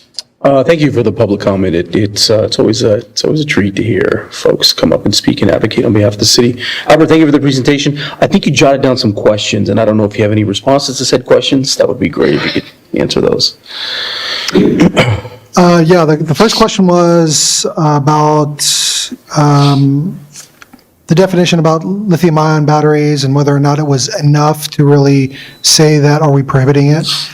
On page 319 of the staff reports, under 1409271 it's about 3/4 of the way down. There's a C, exclusions. It outright says, Tier 2 and Tier 3 battery energy storage systems that contain lithium-ion or any technology with documented occurrences of thermal runaway events shall not be permitted within the city of Vacaville. I believe that addresses entirely. There was a comment about why are there standards being adopted for lithium-ion battery when we aren't allowing them? And the reason why is because if there is a project going through the CEC that does include lithium-ion, that we have standards that deal with those types of applications, that we're not left with nothing. There's a question about what happens if there's an accident or if there's any remediation. I would point to page 327 of your staff reports. We have a section in there, and that is under F for financial assurance plans, including liability insurance that includes coverage of thermal runaway events and other hazardous incidents, pollution and other environmental damages, decommissioning bonds, a battery cell manufacturing responsibility agreement, an agreement indemnifying the city of Vacaville and all emergency response agencies in the event of an incident associated with a BESS facility which causes environmental damage or causes injury to persons or property. Insurance shall address all phases of construction development, and then it just keeps going on. So really that financial assurance it's got to cover everything, remediation plans, and all that. We mentioned about the notification strategy. We already have one on the books. It's been adopted under a resolution by City Council that we would follow. To my knowledge, the only way that we can require a private property owner to provide disclosures to the city is when we have an agreement with those private property owners. So development agreements typically include disclosure requirements where you sell that property, you got to notify the city within 30 days. We don't have that authority to be able to, private property owners, we don't have an agreement with to require them to provide disclosures. And then there was a question about how are we measuring megawatts per hour? Are we measuring the right thing? On page 321, the tier definitions say an aggregate energy capacity. So it doesn't matter if it's one side and they're separating it outside. Combined together is how we measure it. So if there is any type of project that includes Tier 2 would be a aggregate capacity of 40 kilowatts per hour and 600 kilowatts per hour. Combined project, or if there's a Tier 3, 600 and up. So that's the way that it's measured. And then on Commissioner Wilkerson, I'll have to get back to you on the lobbyist question. Are there any other questions?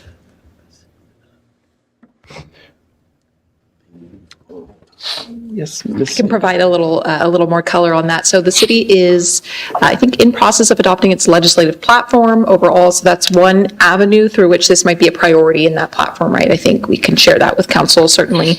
The city does work with Cal Cities and their lobbying team, so that's always an option that's available. You know, we can speak with council, with the city manager about using the resources that we already kind of pay for or contract with Cal Cities for.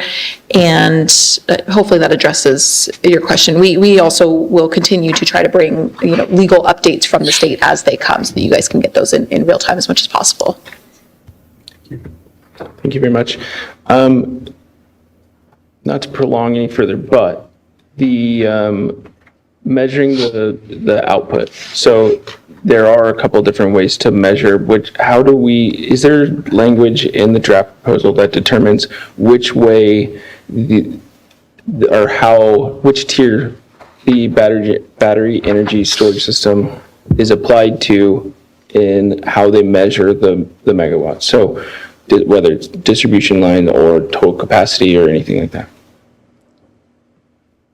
What we have found is that these projects that are coming in, they give two measurements. They'll talk about the size and then what the production that it can do. And so we handle what we found predominantly in all the best ordinance that were out there were that they were measuring it based off of the production. Is that because you can have the size of battery energy storage system, it could be lower, but that production is always going to be higher of what its capacity is capable of. So you can have 200 megawatt facility, but it'll produce 400 megawatts per hour.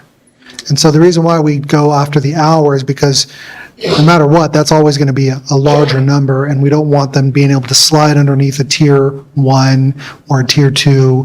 They need to be properly defined as that larger number. Okay. Any other questions? Open to a motion, further deliberation.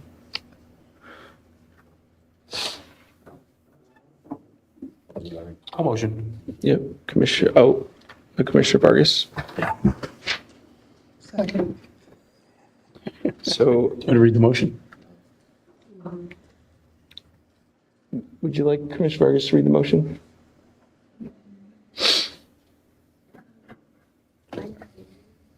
Okay. So I have a motion from Commissioner Vargas and a second by Vice Chair Wilkerson. Hampton, or Commissioner Hampton. Wilkerson. Can we hear the motion? Sure. The motion is to adopt a resolution of the City Council, recommend adoption of a resolution of the City Council of the City of Vacaville, concluding the Battery Energy Storage Systems Ordinance is exempt from environmental review pursuant to Section 1506B3 of the California Environmental Quality Act guidelines, and introduce an ordinance of the City Council of the City of Vacaville, amending Title 14 of the City of Vacaville Municipal Code by adding Chapter 1409271 entitled Battery Energy Storage Systems to create a new policies, procedures, and standards for regulating battery energy storage systems in the City of Vacaville with revision to Tier 3 definition. Thank you. Can I please have a roll call vote? Commissioner Vargas? Yes. Commissioner Banta? Yes. Commissioner Vermont? Yes. Commissioner Dingman? Yes. Commissioner Hampton? Yes. Vice Chair Wilkerson? Yes. Chair Lightfoot? Yes. Motion passes. Thank you very much.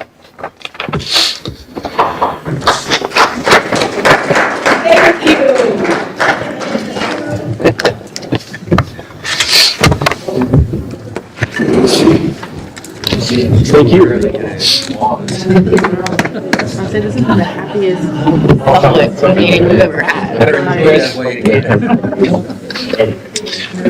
Positive comments. We're now going to move on to item number 8.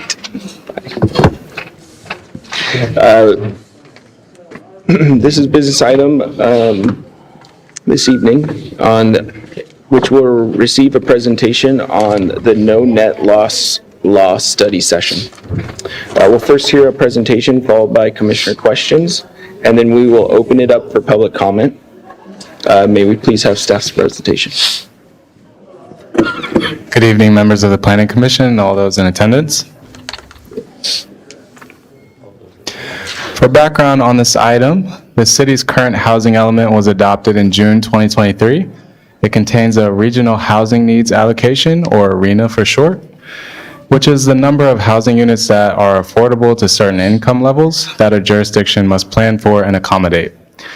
The city plans for and accommodates the RHNA by creating a housing sites inventory in the housing element, which lists sites that are suitable for residential development. The development capacity or number of units that can be built on each site are determined based on an analysis of the site, looking at things like lot size and zoning. Here is the arena for Vacaville's current housing element cycle. Units are designated for a variety of income ranges, which are based on an annual calculation determined by the State Department of Housing and Community Development, or HCD for short, each year for each county. Here's a map of the sites from the housing sites inventory. They are located throughout the city and vary in size and development capacity. Here's a table showing the city's RENA. The city targeted a 25% buffer above the RENA to ensure that there would be more than enough housing development capacity if some sites were unable to be developed as planned in the housing sites inventory. The buffer amount is shown in this middle column here. The housing sites inventory development capacity is shown in the far right column here. This column shows that all of the sites combined would have the development capacity to not only meet the arena, but also exceed the additional 25% buffer that the city targeted. As for the no net loss requirement, there is state legislation which states that a jurisdiction may only require or permit a reduction of the density for a site from the housing sites inventory if it meets two findings. The first is that the proposal must be consistent with the general plan. The second is that the remaining sites in the inventory can still meet the RENA. If the development capacity of the remaining sites can't meet the RENA, the city may identify new sites and their development capacity to show that the city can still meet its RENA. For a very simplified example of this concept, say the city has a RENA of 2 lower income units. For this example, say only site 1 is designated to meet this RENA amount. Now a developer comes in and for some reason they can only build 1 lower income unit. Now the city would be short and unable to meet its RENA if this was developed. However, the city may identify a new site that has the capacity to build the other unit, showing there is still capacity for the city to meet the RENA. This ensures flexibility for developers to still be able to build while ensuring that the city is still planning and accommodating housing at different affordability levels. If the city cannot find a new site, the development proposal for a reduced density, other than what the site's RENA designation is, would have to be denied any planning entitlement. Since the adoption of the housing element in 2023, 6 of the sites from the housing sites inventory have been approved for development. All 6 of these sites were designated for lower income units. The housing sites inventory combines the extremely low, very low, and low income unit categories all into one lower income category. This gives each site flexibility to develop with any of the low income categories, subclassifications that are there. However, none of these sites were approved with the designated residential density and income level. At this time, no alternative sites have been developed that can account for the lost development capacity in order to meet the RENA. However, 2 projects not included on the housing site inventory were approved with conditions that affordable ADUs and JADUs be provided. North Village Area Plan 2 was approved for 100 affordable ADU units, and Montesa with 58 affordable JADU units. These units may be counted towards the housing sites inventory capacity, which may be used to replace some of the surplus units that were lost.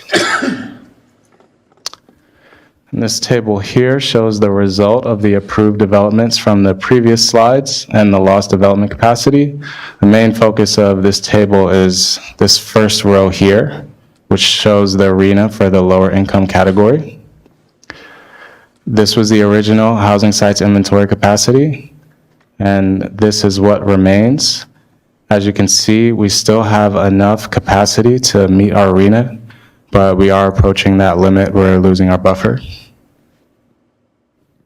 And the RENA for the other income categories have not been impacted. They've all stayed the same. To conclude, Vacaville's surplus development capacity for housing sites inventory to meet the RENA has been reduced. The city must comply with the no net loss law projects proposed on housing sites, inventory sites must meet no net loss findings, which are that it be consistent with the general plan and that remaining sites can still meet its RENA.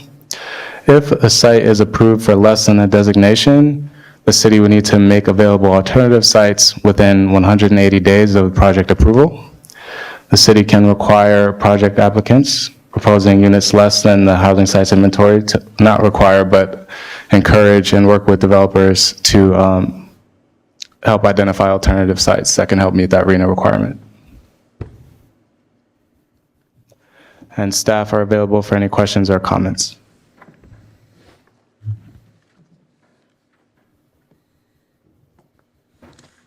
Thank you very much. Commissioner Beaumont. Thank you for the presentation. So if we're losing that buffer within the next year or two, probably, how are you going to locate sites that are no net loss if we've lost that buffer? Is there other sites available in the housing sites inventory capacity that you just go out and gather? We would have to find sites that aren't on the inventory, so that's looking at the city's additional vacant and underdeveloped land and just looking at other sites that the city didn't take a look at during the first cycle or the sixth cycle of the current housing element. So do you just look at those sites and say that's a low income, very low income that can meet that description? I'm just wondering if we're making up stuff here that, just could cover the ball here. Yeah, so no, these are good questions, and this is why we wanted to bring this to you all before you start to see us telling you, hey, we're out of buffer sites. We wanted to kind of bring this for you. So the problem or the potential issue that we're foreseeing is we had to look really hard to find enough to establish that we were going to meet our RENA for the housing element. It wasn't like we had a bunch that were left off the inventory list that could easily have been put on. We were kind of looking everywhere we could to get enough sites to meet our RENA, because it's a pretty aggressive number.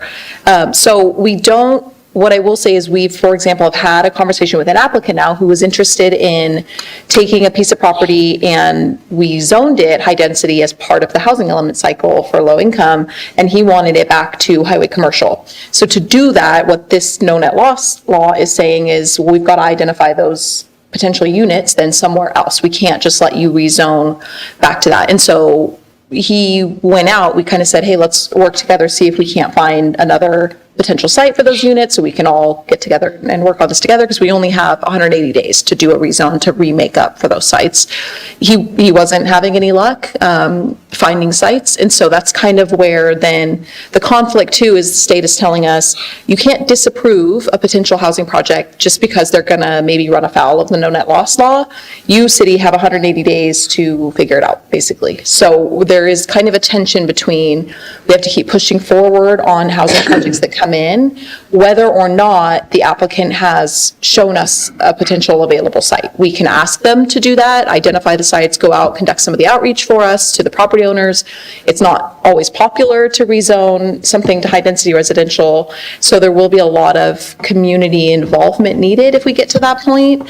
But what we're hearing is that it is tough to find sites where the owner is willing to allow it to be rezoned for high density. So if we can preserve the buffer, that's going to be our goal. We're also not allowed to say no to a housing project that comes through just because it would violate no net loss law. It's on us to use that 180 days to rezone something else. Isn't that basically you don't get penalized for not complying with RENA, right? Until well, I mean, we never get the very low income. We haven't produced any of those, or the next income level. Yes. So it's like they have these requirements, but we don't meet any of them. I hear you. What I will say, you're not wrong.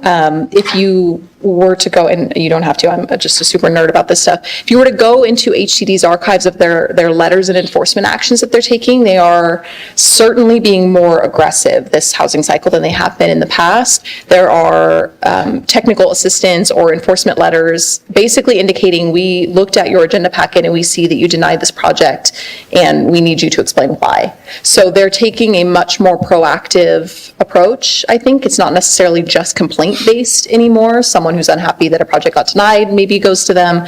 I think they do have a team that kind of looks at what cities are doing, and they have the ability to proactively enforce against us if we were to approve a project that put us below our RENA for low income, and then we didn't in that 180 days make up the units. We can't count on having until the next cycle to make it up anymore. I mean, I guess I'd say tonight we had a hard time approving a middle income, where's the missing middle? I mean, we could barely get that across. So I just don't see us solving that lower end of the spectrum anytime soon without the state funding us, to make it whole. So, thank you. Thank you, Commissioner Beaumont. Commissioner Banta. Thank you for the study session on this. My questions are kind of piggybacking off Commissioner Beaumont's questions about if there were locations, and now we need to find new locations, why weren't those locations identified to begin with? Do we just identify until we make our numbers and then we stop looking? Like, where do new locations come from? So we found everything we could, I think would maybe be the simplest answer. To get to showing HCD satisfactorily that we were even going to be able to meet the RENA, we were looking everywhere we could. So it's not really like we think there are a bunch of sites out there that were not identified. We stopped, we hit enough. We only took, the top, these ones. I think we will struggle to find the additional sites because we struggle to find enough to get to approval the first time around. So if we're struggling to find locations, although I did notice that there looks like there's a lot of infill locations. And a lot of ADUs now, if they are deed restricted, will count towards. So that's been a really helpful thing is we are trying to incentivize more ADUs because those will count towards it as well. Okay. But we are also looking to annex more land in potentially. Yes. So are those sites included? It depends on if they are low income, deed restricted. I think we're seeing a lot of market rate proposals right now, which we, as you probably all know, we will have that part of the RENA more than covered. We can't tell a developer, hey, you came in with a market rate project, you can't build it there. If their zoning does not support what they're trying to do, they can ask us for a rezone to do what they want to do, and then we process it like usual, but with this no net loss thing kind of overlaid on top. And so then what are we as a city doing to be proactive to produce more low income housing? So, it's a good question. I think we wanted to have this discussion with you now that we're kind of coming up against the buffer so that it's not a surprise to anyone. If we bring up an item to Planning Commission, basically what has to be done is findings will have to be made that either we've identified there is still sufficient room somewhere in the city in our existing inventory to account for that. So right now, we could bring a project to you and say, we haven't fallen below the buffer yet. So you can't approve this. We need you to make these findings that there is still enough inventory available. When we get to the first time, if there is one, where a project comes through where we do not have available buffer, we are at or have fallen below already meeting that RENA in the sites inventory that we've identified, then my impression is that the best approach will be to have that open conversation. We will be having that conversation with the applicant early on in the process, right? Mm-hmm. And then we will be doing everything we can to get them to identify the sites, to work with us so that it's a collaborative effort. Sometimes they have access to more methods of trying to get someone to buy into a program like that. My understanding, though, based on HCD opinions that they've issued, is if we get to the point where you're looking at the project for approval, we have not had success identifying a site, you would approve the project anyway, we would have to go back and rezone something, whether or not a person was really interested in that. We would look for city-owned land first, probably, if we haven't, but I think we accounted for a lot or all of that in our initial inventory. If we can't find city-owned property, we have to start rezoning regardless of whether it's necessarily desired or not. Okay, thank you. I guess my comments on that would be that it sounds like that's still not a very proactive approach. It still sounds like we're just waiting for projects to come to us, and when we ran out of land, we're like, what are we going to do? That doesn't sound proactive to me, and so my comments would be that I would hope that our staff would be proactive in seeking out affordable developers, seeking out the market rate developers, seeing how they can collaborate, seeing how we can actually get some of these things accomplished. How can we find more funding? How can we do things? That would be, I would think, a more of a proactive approach than we're just going to wait and see what comes to us. That doesn't feel very proactive to me. So that's all. Thank you. If I could just add to that. So as part of our housing element adoption, we are required to meet quarterly with the development community. And actually, we have a meeting coming up next week. And so we do discuss those items. It is, as Andy mentioned, it is difficult to find those sites. But we also have approved low-income projects. It's just that financing is difficult for those types of projects, so we're not seeing them actually, come online. But Vacaville Victory Gardens is a good example of that, where there were 200 units and there was support. Little opposition, but there was still support to approve it. So we are trying to do everything we can to approve these units, but it's also reaching out to the development community, and the folks that we invite to our quarterly meetings include market rate and low-income developers. So just want to make sure you're aware that we are trying to reach out to I do want to everybody. say, I do appreciate that, but I'm still going to continue to advocate for more low-income housing and even a stronger proactive approach. So, Thank you very much. Commissioner Beaumont? Yeah, I just thought of something. If we get an HAA project, SB 330, does that make any difference? You still have to cover it, even though we have to approve it? Correct. So we do not have control over, at that point, right, the project would come in, we would follow all the rules about, is it mandated that we approve it? If it is, then we can work within the limited time we have to review the project before it comes, if it comes to you guys, or if we have a short window as staff, if it's a ministerial level approval, we can use that short period of time to try to work with the developer at that point to say, hey, this is going to be an obligation that we have, and we are allowed under the law to kind of shift some of the burden to you to say, help us identify the sites at least. If they don't, and we run up against the end of that time period and we have to approve the project, then we're in that 180 days then to find something else to rezone. So the law is not very clear about, well, what happens if the developer just says, I can't find anything, or I'm not interested in helping you. We don't really have an enforcement mechanism on our end for that. Okay, thank you. Thank you very much. I just have one question, and I know it's probably not, call me crazy, but what if you have a net gain? So a developer comes in on a site that you didn't intend for low income, but they say, we want to do low income housing on the site. What's the mechanism there? That would be fantastic. We would love that. Understood. And that's kind of what you're seeing actually with the ADUs. Those were unanticipated. So the reason they added back into our buffer, we would be, I think, at or just around below the buffer now if we hadn't had those ADUs that we weren't anticipating come in. So I think ADUs are going to continue to be, and junior ADUs, a popular product. I think in a lot of new housing development that I'm seeing, they're just putting those in. It's not even really an option anymore. They just throw an ADU in too. So I think we will continue to try to really advocate for that. It's part of our housing element to work on, ADU enhanced production. So, but in general too, if a project comes in and would produce more affordable units than we were anticipating, we could add that back in to what's available to the city, basically. Great, thank you. Seeing no other questions, I think we appreciate it very much. Thank you for the presentation. So now we'll move on to item number 9. This is the department monthly reports. Assistant Director Garcia, as soon as you're ready. Thank you. I brought my clicker. Let's see if it works.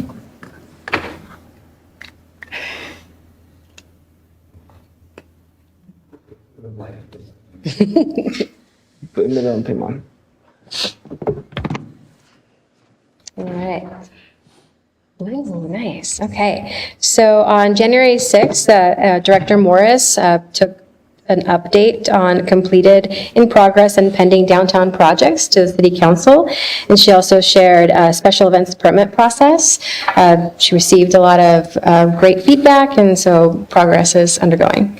On January 13th, staff took entertainment zones and parklet program study session, and again received positive feedback, and that is also underway and planning to come back to City Council. And they also adopted the Markham County Neighborhood Plan, so that was really exciting for staff. And the GP Streamlining Zoning Code text amendment was postponed to another date. I think we're fighting for clicking the slides. I have control, sir. Future Planning Commission items, upcoming real soon. Next month, we hope to bring the General Plan Annual Report and Housing Progress. We're also working on the Weber Road Development Agreement Amendment and a study session for the Peabody-Allison Specific Plan Land Use Alternatives. Pending projects include Park Parish rezoning. This is all my mom's fault. What are you doing? Okay. Pending Park Parish rezoning and general plan amendment, digital billboards requests, and Orange Drive apartments. All right. Building Division monthly report. Things are pretty stable. We have really, compared to last year's numbers, our building permits issued and inspections completed are pretty stable. No real decrease, just consistent. Similarly, on this slide, you see when you compare December from last year to this year, slightly lower but pretty consistent, and you can clearly show that our heavier season for building permits are during the spring and summer months. Similarly here, consistent trend with our building inspections, with this December being only slightly lower than last year. And the trend continues with solar permits, and in relation to building permits issued, we're only one shy from this time last year. Back to you, Planning Manager. Vivant. Thank you for that. In terms of current planning projects, as you can tell, it's a little bit slow right now in terms of new projects and those go through the system, but we have a lot of projects that are staff level. So in terms of pending projects, we'll probably change as we get new applications that go into the springtime. But what you see in District 1, we approved you'd approved Independence and Vacaville, and then not a lot of activity of the districts until District 5, where we approved a modification for the Lower Loon Valley Linear Park. Advanced planning, we have a lot going on right now. Not a lot of change in most of these. The Peabody-Allison project, we're going through the process to get a water and storm drain study going, which we'll review and bring back. Pro housing, nothing's changed. We're still waiting for ACD to give us any updates. MSR, really no change. The code update, that's coming, going to council actually on the 27th, and East Leisure Town slowly moving along. We'll have a community workshop on the 29th, so I think you can attend that. Should be aware of that already. Northeast growth area, again, same, not a lot of update right now for that, not a lot of change right now. So those are the advanced planning projects, and I'll go back to Assistant Director Garcia. Thank you. Just to close it out, we're happy to report that we're fully staffed. So all of our new planners started in December and January, and so we're hitting the ground running. And that concludes our announcements. Thank you very much. I did make a mistake. I did not open up public comment. I did. Thank you, Chloe. So would you like to go back to item number 8 and open up public comment? Yes, and I think, if I'm not wrong, that there wasn't anybody else in the audience at the time, so our apologies. We didn't open public comment for the no net loss item, so you can, sir. Thank you. Yeah. I will open public comment for item number 8, the no net loss study session for anybody that reads I'm getting, there's no. So I'll close public comment, seeing no comments, and apologize for that error. So now we'll move on to item number 10, Commissioner comments. Wait, I had a comment about that. Oh, sure. Thank you. Please, Commissioner Banta. Am I on? Okay. Thank you. I just wanted to comment on one of the slides, the one with the building permits and the solar permits. One of the trend lines is ADU production. Could we get updates on that, since that is a proactive measure to hit our rated numbers? Could we potentially get an update on like what that trend is looking like? I know we also had a streamlined process on making it easier for people to build those, so it'd be, I think, beneficial to see like what the outcome of that is. Thank you. Thank you, Commissioner Banta. So now we'll move on to item number 10. This is commissioner comments. Anybody have anything that they'd like to inform the commission of any items or potential interests? Seeing Commissioner Banta. Okay. I just wanted to thank staff for a good meeting. I feel like this was one of the first meetings where the public was very happy with everything that was presented. And that means you're, like, they are being listened to, and I feel like they're really happy with both projects. The public was very happy with both projects presented, and so I think that's a great job, and so I'm really happy to see that. So thank you.